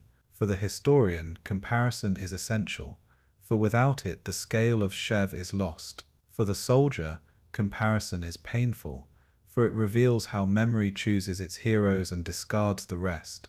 Stalingrad is remembered as the battle that turned the tide, while Rzhev is remembered, if at all, as a meat grinder. Yet the truth is that both were pillars of the Eastern Front, their fates intertwined in blood and fire. The difference lies not in sacrifice, but in story. And in history, stories often matter more than lives. The battles of Rzhev are best understood not only through maps and casualty lists, but through the words of those who endured them. Soviet soldiers left fragments of diaries, often hastily written between assaults, recording moments of exhaustion and despair. One private wrote that he had not taken off his boots in 3 weeks, his feet raw and bleeding, yet still he marched into battle. Another scrawled that the snow itself smelled of blood, so saturated was it with death. German soldiers, too, kept journals, noting the constant shelling and the dread of Soviet night attacks through the forests. A corporal described his unit, reduced from 120 men to barely 20 within weeks, the rest buried in shallow graves or missing in action. Letters home spoke of hunger, frostbite, and comrades dying silently in the snow. For both sides, survival was measured in days, sometimes in hours. Their words bring to life a battlefield where statistics alone fall silent. At Rzhev, the human voice rises out of the blood and mud. Soviet accounts often emphasized the futility of repeated assaults against entrenched German positions. A Red Army sergeant recalled charging across open fields under machine gun fire, watching comrades fall by the dozens before even reaching the wire. He described men clawing at the frozen ground for cover, only to be struck by shells that left nothing behind. Another soldier remembered being ordered to attack the same hill 3 times in 1 week, each time leaving hundreds of bodies behind. In his diary, he wrote bitterly that the land seemed to devour men faster than bullets. Commanders encouraged bravery with speeches, but the men knew bravery often meant certain death. For many, faith in survival was replaced by resignation, a grim acceptance of their fate. Some wrote farewell letters before attacks, burying them in the snow, knowing they would never reach home. These testimonies reveal the weight of hopelessness borne by those forced into the grinder. To read them is to hear voices long silenced, still echoing in the forests of Rzhev. German testimonies reflected a different kind of torment, endurance in defense, waiting for attacks that never seemed to end. One officer wrote that the Red Army came like waves against rocks, relentless and unceasing, breaking but never ceasing. He described bunkers collapsing under artillery fire, only to be rebuilt with frantic labor in the hours of silence. Food grew scarce, bread rations shrinking to crusts, horses butchered for meat in the snow. Soldiers feared not only Soviet bullets, but the ceaseless winter, frost creeping into trenches, fingers blackening with gangrene. Another diary recounted the horror of holding ground, littered with corpses, unable to bury them because of constant fire. He wrote of sleeping beside the dead, their frozen bodies forming walls against the wind. For these men, the greatest enemy was not only the Soviet soldier, but exhaustion itself. They measured success not in victory, but in simply holding the line another day. Their voices speak of a defense that consumed the defenders as surely as the attackers. Among Soviet soldiers, the longing for home is a constant refrain in their letters. One conscript wrote to his mother that he dreamed of sitting by a stove, of hearing the sound of chickens in the yard. Another sent a message to his wife, telling her to plant potatoes for spring, even as he admitted he did not expect to see it.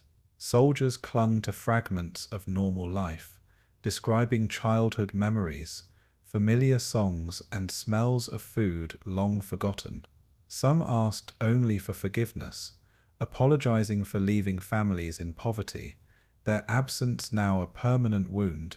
In their words, the enormity of war becomes intimate, the voice of one man among millions. Many of these letters never reached their destination, intercepted or destroyed amid the chaos of battle. Others arrived months after their author's death, their handwriting the last trace of a vanished life. The voices are fragile, yet enduring, piercing through decades with their honesty. They remind us that behind every casualty statistic was a son, a husband, a father, and at Rzhev, those voices number in the hundreds of thousands. German letters often conveyed resignation, a sense of inevitability in a war that had turned against them. A young infantryman wrote that he no longer believed in victory, only in survival long enough to return home. Another described his terror of Soviet artillery barrages, which he said felt like the earth itself exploding beneath our feet. Officers attempted to inspire confidence, praising German discipline, but privately they confessed doubts about holding the salient forever. Some soldiers questioned why they remained in this frozen hell, defending ground that seemed of little value compared to the lives it consumed. Others admitted admiration for Soviet tenacity, though they loathed the endless slaughter it produced. Letters grew shorter as months passed, reduced to simple lines, "I am alive, but I do not know for how long." Many families later received nothing at all, their son's silence becoming the cruelest letter of all. These testimonies reveal men trapped not only by the enemy, but by the futility of their orders. Their voices remind us that at Rzhev, despair was a language spoken in two tongues. Civilian voices, too, add to the human story of Rzhev. Villagers recalled hiding in cellars while shells thundered overhead, emerging to find their homes destroyed. Women spoke of scraping bark from trees to feed children, of boiling grass to keep hunger at bay. Survivors remembered mass deportations, families torn from their homes and driven westward by retreating Germans. Children described the fear of seeing soldiers in both uniforms, neither of whom brought safety. Oral histories collected decades later speak of entire communities erased, their names remembered only in the memories of a few old survivors. Civilians became witnesses to a battlefield that consumed soldiers and non-combatants alike. They endured the grinding years of occupation, starvation, and ceaseless shelling, their voices softer but no less tragic. Their words remind us that the battle was not only fought between armies, but upon the lives of innocents caught between them. In their suffering, Rzhev becomes more than a military event, it becomes a human catastrophe. What unites all these voices is their sense of being trapped in a battle without end. Soviet soldiers spoke of attacks that felt meaningless, German defenders of holding ground that seemed cursed, civilians of enduring destruction without purpose. Each perspective is different, yet all share the same feeling of futility, of being caught in a storm greater than themselves. The diaries and letters carry no illusions of glory, no triumphal speeches, only endurance. They speak of mud, frost, hunger, fear, and death, repeated endlessly until it became routine. They show us not strategy or doctrine, but the lived experience of war, stripped of all pretense. They are fragments of humanity, preserved amid destruction, voices refusing to be silenced by history's neglect. In them, Zhukov is no longer just a meat grinder, but a chorus of individual tragedies. Their stories lift the statistics into the realm of lived suffering, unforgettable once heard. Today, these voices are preserved in archives, memoirs, and oral histories, each one a fragile thread to the past. They remind us that Rzhev was not only a campaign, but a lived nightmare for millions. They force us to confront the reality that behind every hill and forest, every nameless village, were human beings who endured the unimaginable. They echo across the decades, whispering from diaries hidden in the earth, from letters read by grieving families, from memories carried to old age. These voices pierce through the silence imposed by official histories, refusing to let the battle be forgotten. They tell us of courage and despair, of comradeship and abandonment, of survival and loss. They are the human face of the grinder, the proof that Rzhev was not just a battlefield but a wound on the soul of nations. In their words, the forgotten become remembered, if only for a moment, and in that remembrance, the tragedy of Rzhev takes its rightful place beside the great battles of history. When the Soviet Union emerged victorious from the Great Patriotic War, it faced the monumental task of shaping memory into narrative. Stalin demanded a history of triumph, a story in which the Soviet people rose from disaster to victory through unity, leadership, and sacrifice. In this carefully curated version of the war, battles like Moscow, Stalingrad, and Kursk became immortalized as the pillars of Soviet greatness. Yet there was no place for Rzhev, despite its scale, its sacrifices, and its staggering human cost. The story of the meat grinder clashed with the narrative of heroic progress, for Rzhev had no climactic victory to celebrate. It was a campaign of attrition, a sequence of failed offensives, and a withdrawal achieved not by Soviet encirclement, but by German choice. Stalin, who had personally overseen some of the decisions, had no interest in highlighting a disaster under his watch. and so in the official history, Rzhev was relegated to footnotes if mentioned at all. Silence replaced remembrance, and the bloodiest battle of the war was pushed into shadow. Soviet historiography focused on what could inspire, not on what might reveal weakness. The Red Army's endurance at Stalingrad, its decisive strike at Kursk, and its liberation campaigns across Eastern Europe provided powerful symbols. Rzhev offered only stalemate, losses, and operations that failed to achieve their objectives. For a state that measured legitimacy in narratives of victory, such a story was dangerous. Propagandists knew the public did not need reminders of battles where so many lives were lost without tangible reward. They needed victories that could be turned into monuments, parades, and textbooks. Thus, Rzhev became a silence in Soviet classrooms, a name avoided in commemorations, its fields left unvisited by officials. The people who had fought there knew the truth, but their voices were confined to private gatherings. Official publications skipped over the years of bloodshed, leaping from Moscow's defense to Stalingrad's victory, as though the forests west of Moscow had never existed. In the story of the Great Patriotic War, Rzhev became invisible. This erasure was deliberate, for acknowledging Rzhev would mean confronting leadership failures. Stalin had backed Zhukov's offensives, pouring divisions into battles that ended in catastrophe.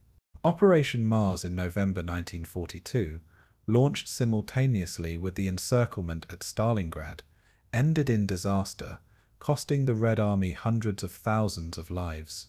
To admit this was to tarnish Zhukov's reputation, undermine Stalin's wartime image, and complicate the myth of infallible Soviet strategy. The leadership preferred to let the battle fade, covered by the glory of victories elsewhere. Soldiers who returned from Rzhev often felt bitterness, for they had survived hell only to see their ordeal erased. In memoirs written years later, veterans confessed to feeling abandoned by their country's memory. They asked how their suffering could be ignored when it was as real, as bloody as Stalingrad's. The silence deepened their wounds, leaving Rzhev not only a battlefield but a forgotten scar in Soviet history. The absence of Rzhev in public memory also reflected the nature of the campaign itself. Unlike Stalingrad, there was no single city to symbolize the struggle, no river crossing to mark a decisive turning point. Rzhev was a web of forests, villages, rivers, and fields, each consumed in battle and erased from maps. The very geography resisted monumentality. There were no iconic ruins to preserve, no grand cityscape to rebuild. Its story was scattered across nameless hamlets and forgotten trenches, impossible to condense into a singular image. For propagandists, this made the campaign unsuitable for the theatre of history. They needed a Stalingrad, a Kursk, a Berlin, names that resonated instantly. Rzhev was diffuse, sprawling, fragmented, and thus easier to leave behind. The erasure was not only political, but practical. Without a symbol, memory drifted, and without memory, history moved on. The soldiers who died there remained tied to ground that no one would commemorate. For the families of the fallen, the silence was unbearable. Mothers and wives who had lost sons and husbands received telegrams marked "missing in action" with no further details. Many suspected their loved ones had died at Rzhev, but the state offered no recognition. There were no parades for those who perished in its forests, no monuments erected in Moscow to honor their names. Families carried their grief in silence, passing it down through whispered memories at kitchen tables. Veterans attempted to keep memory alive, writing memoirs that often went unpublished until decades later. Some risked censorship to write poems or letters about Rzhev, circulating them secretly among friends. But in official culture, their voices were ignored. The cost of war was acknowledged only where it served the narrative of triumph. For Rzhev's dead, silence was their legacy, imposed not by the enemy, but by their own government. Memory became another casualty of the battle. German historiography treated Rzhev differently, but with no less reluctance. For the Wehrmacht, Rzhev represented a defensive success, a place where Model's army held against superior Soviet numbers. Yet German accounts, too, preferred to highlight more dramatic battles like Stalingrad or Kursk. Rzhev was overshadowed because it offered no glory, only survival at terrible cost. Officers wrote of their feats in holding the line, but ordinary soldiers remembered only endless death.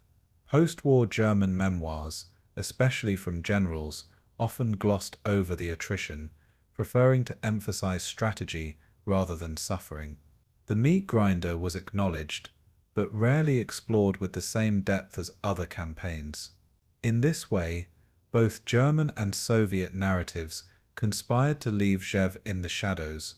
What remained was silence across borders, a battlefield remembered by soldiers but neglected by states.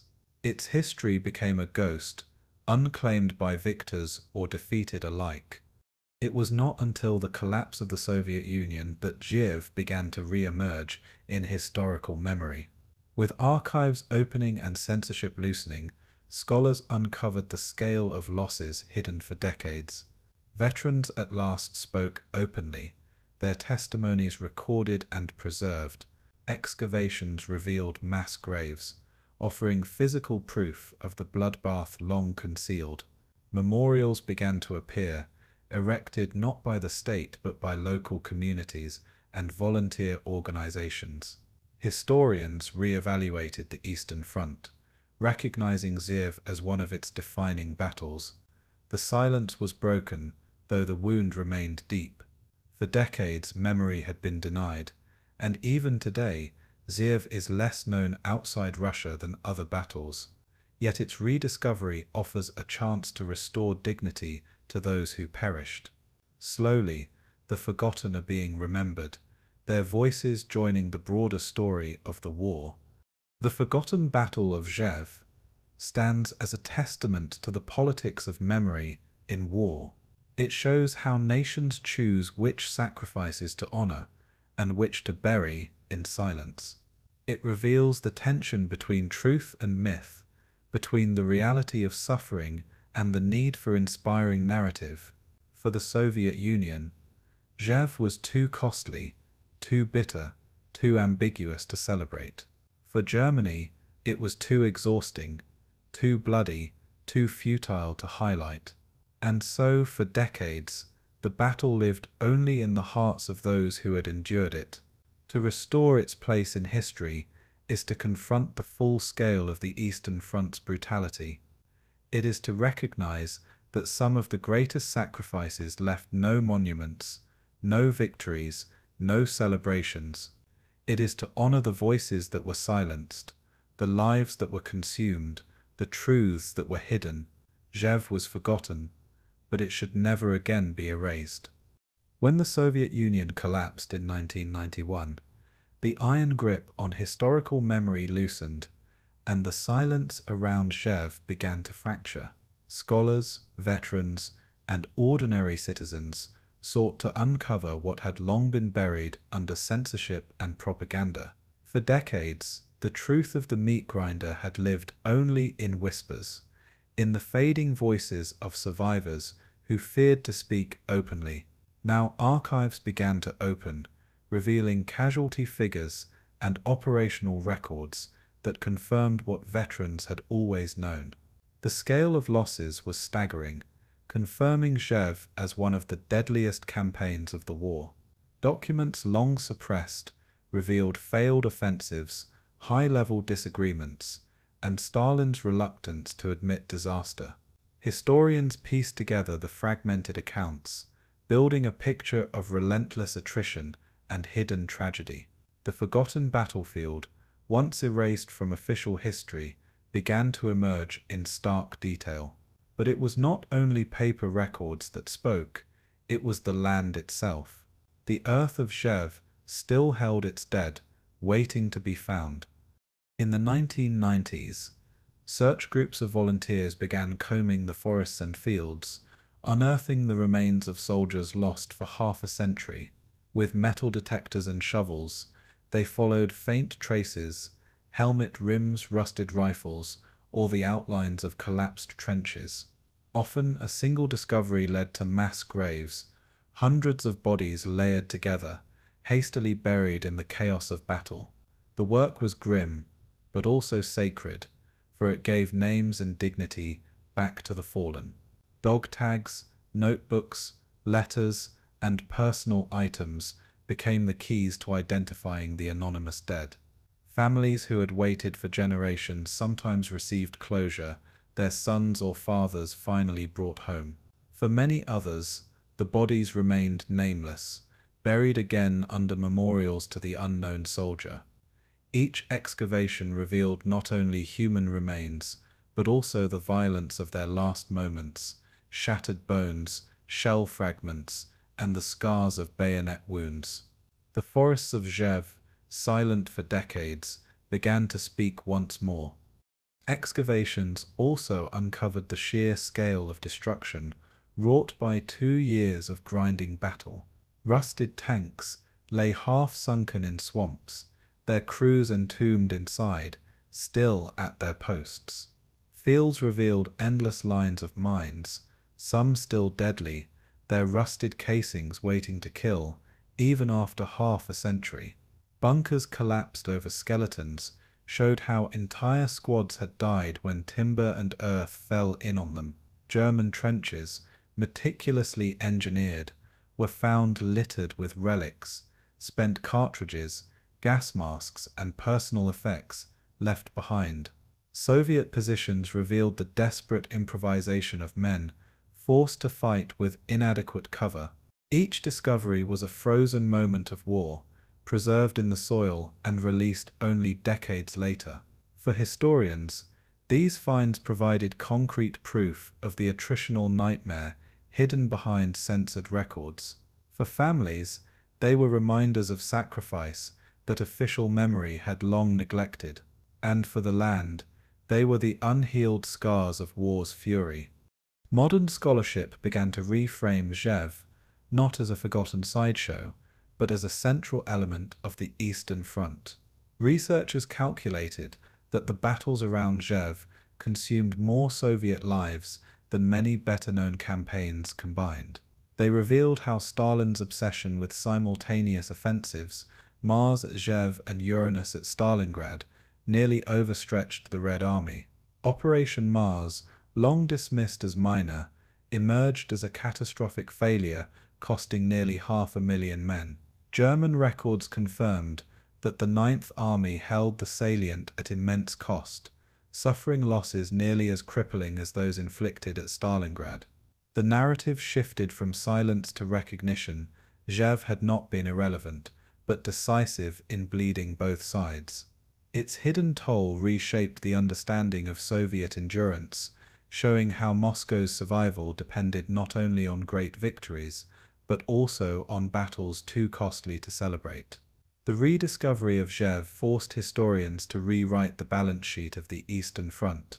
Personal testimonies collected after the Soviet collapse added new dimensions to the history. Veterans who had long kept silent now spoke freely, their stories recorded by journalists and oral historians. They described battles that lasted days without rest, the ground shaking from constant artillery, comrades disappearing into snow. Some broke down in tears even 50 years later, recalling the faces of friends lost in nameless fields. German veterans too added their voices, remembering the endless pressure of Soviet attacks and the horror of defending positions that became cemeteries. These testimonies, woven together, revealed not only the scale, but the human depth of the meat grinder. They confirmed what excavation teams found in the soil, that Rzhev was not just a military campaign but a human catastrophe. For the first time, a fuller picture emerged, strategic, operational, and personal. It was a tapestry of suffering, courage, and futility, one that no official silence could erase forever. Memorials slowly appeared across the region, often built by volunteers, local councils, or associations of veterans. In villages rebuilt from ashes, stones were raised to honor the dead whose names had never been recorded. Large monuments eventually followed, such as the towering Rzhev Memorial to the Soviet soldier, unveiled in 2020 after decades of delay. The memorial depicted a soldier dissolving into a flock of birds, symbolizing both sacrifice and transcendence. For many, it was the long overdue recognition of men who had died in silence. Families gathered at ceremonies, some clutching photographs of relatives lost 80 years earlier. The memory of Rzhev was no longer hidden, but stood in bronze and stone for all to see. The land, once a grave without names, became a place of pilgrimage and mourning. For Russia, the recognition came late, but it came nonetheless. The forgotten battle was finally carved into the national memory it deserved. Yet the process of uncovering Rzhev is far from complete. The forests still hold countless dead, their bodies waiting beneath roots and soil. Every year, search groups find new remains, adding to the tally of those who never returned home. Archives continue to yield secrets, revealing orders, casualty reports, and correspondence that shed light on hidden decisions. Scholars debate the scale, the strategy, and the true meaning of the battle, ensuring that Rzhev remains a subject of study, not obscurity. For families, the search for closure continues, each discovery carrying the hope of identification. For veterans, the acknowledgement came late in life, but it brought peace to know their struggle was no longer forgotten. The work of memory is ongoing, fought not with rifles but with shovels, pens, and voices. In this way, Rzhev remains alive in history, its silence broken by each new truth unearthed.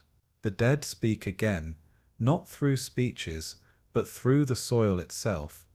The rediscovery of Rzhev is more than an act of history. It is an act of justice. It restores dignity to soldiers who died without graves, to families who mourned without answers, to a generation sacrificed in silence. It challenges the selective memory of states, reminding us that truth cannot be buried forever beneath propaganda. It forces us to see the war not only through victories but through the cost of those victories. Rzhev's story now stands as a warning of how easily suffering can be erased from public memory. Its excavation, both literal and historical, ensures that the men who perished in its forests are no longer nameless. Their sacrifice, once hidden, now demands recognition beside Stalingrad, Kursk, and Moscow. For history to be whole, Rzhev must stand with them, equal in tragedy, if not in triumph.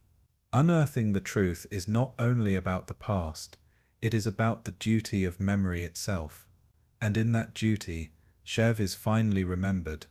Today, when the name Rzhev is spoken in Russia, it carries with it the weight of silence long broken, and the resonance of memory reclaimed. For decades, it was the battle that dared not speak its name, erased from official triumphal narratives of the Great Patriotic War. Yet, in recent years, recognition has finally reached its scarred fields, lifting the forgotten from obscurity into the light of remembrance. The Rzhev Memorial to the Soviet soldier, unveiled in 2020, now towers over the landscape as a symbol of sacrifice and endurance. Its form, a soldier dissolving into a flight of cranes, captures the duality of human loss and transcendence. Visitors walk its grounds in silence, aware they tread on soil where hundreds of thousands still lie. Veterans who once whispered their stories now see them carved in stone, honored in public ceremonies. The land that devoured men has been transformed into a place of pilgrimage and reflection. Rzhev, once hidden in shadows, has entered the pantheon of national memory, and in that shift, its legacy has begun to take shape.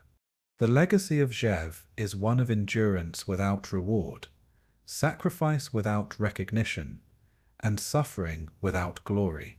Unlike Stalingrad or Kursk, it lacked a clear climax, and thus it was denied its place in the narrative of victory. But history has shown that wars are not won by singular triumphs alone, but by cumulative sacrifice across countless fronts. Rzhev was one such front, its battles absorbing German divisions that might otherwise have struck deeper toward Moscow or reinforced the south. Its role in bleeding the Wehrmacht was immense, though the cost to the Red Army was nearly unbearable. This paradox, strategic necessity achieved at catastrophic human expense, defines its place in the history of the Eastern Front. To acknowledge Rzhev is to acknowledge that victory was not glorious, but bought in blood beyond measure. The memorials today remind us not of triumph, but of the human toll of endurance. Its legacy is not victory, but testimony to the cruelty of attrition. For Russians, Rzhev has become a symbol of the hidden wounds of the war, a reminder that not all sacrifices were celebrated. Families still visit its fields searching for traces of fathers and grandfathers who never came home. Search groups continue to recover remains, adding to the long roll of the missing, sometimes identifying them through dog tags or fragments of personal belongings. Each discovery adds another name to the story, another thread to the tapestry of memory. The presence of so many unmarked graves has transformed the region into a living cemetery, one without walls, but with boundaries defined by sacrifice. Commemorations held there are marked by solemnity rather than celebration, more funerary than festive. Rzhev's legacy lies in this tension between the national story of triumph and the local story of tragedy. The people of Russia now see it as both, a place where victory was preserved, but at unbearable cost. It stands as a reminder that behind every banner of triumph lies a field of bones. Internationally, Rzhev remains less known, overshadowed by the iconic battles of the Eastern Front. Western histories often pass over it, focusing instead on the dramatic turning points of Stalingrad, Kursk, and Operation Barbarossa. Yet scholars increasingly recognize that without Rzhev, the Soviet Union's ability to wage those later campaigns would have been compromised. By tying down vast German forces in a brutal stalemate, Rzhev weakened the Wehrmacht and forced Hitler to bleed his divisions dry. Its obscurity in Western memory reveals how history often gravitates to spectacle, leaving attrition in the margins. To bring Rzhev into the broader narrative of World War II is to enrich our understanding of the true scale of the Eastern Front.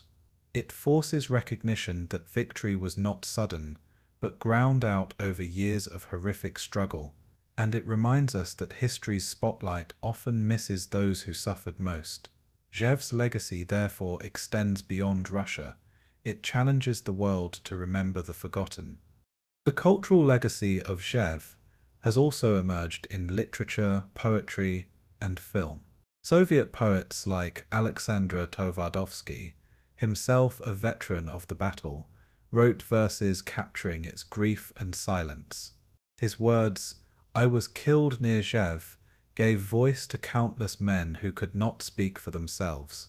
Later works of literature returned to the theme of silence, portraying Rzhev not as glory but as absence, as a wound in the fabric of memory. Films and documentaries in post-Soviet Russia have revisited the battle, showing its brutality with unflinching detail. Each artistic rendering transforms statistics into human experience, ensuring the grinder is remembered not only by historians but by culture itself. These works give Rzhev a voice where history once denied it. They make its story visceral, emotional, and unforgettable for future generations. In art, as in memory, Rzhev has found resurrection. Its legacy is not only in stone memorials, but in words and images that pierce the silence of the past. Strategically, the legacy of Rzhev lies in its demonstration of the costs of attrition. It showed that armies could be drained without decisive battles, that victory could be as destructive as defeat.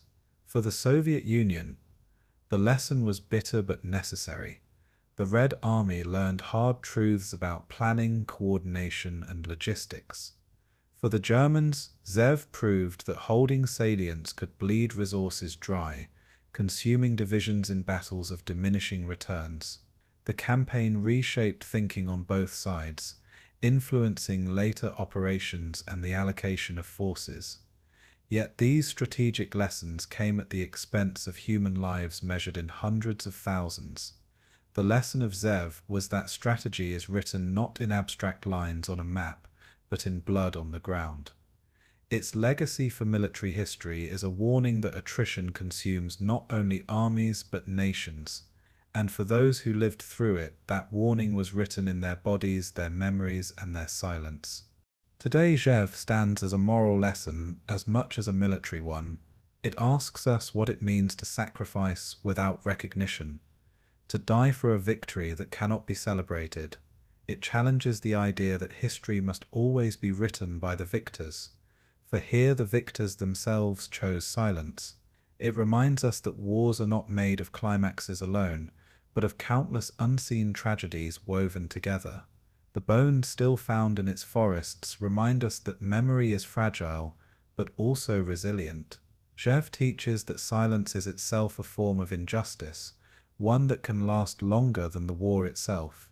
The battle's legacy is thus a call for remembrance, for truth, for dignity in how we honor the dead. It is a reminder that history must confront not only triumph, but also tragedy, and in that confrontation, Rzhev becomes more than a battle, it becomes a mirror of humanity's darkest endurance. The Rzhev Meat Grinder, once hidden in the shadows of history, now stands among the darkest chapters of the Second World War. Its legacy is written not in victory parades, but in memorials, excavations, and whispered memories passed down through families. It is a legacy of endurance and silence, of death without glory, of sacrifice without story. But today that silence has been broken, its story told in books, films, and the solemn stones of memorials. The forests and fields remain haunted, but they are no longer forgotten. They are places of pilgrimage, where memory is honored and history acknowledged. Rzhev's legacy lies not in triumph, but in remembrance, remembrance of what war truly costs when lives are measured against strategy. In honoring it, we restore dignity to those who perished, and truth to the history of the Eastern Front. And in that remembrance, Rzhev ceases to be forgotten. It becomes eternal.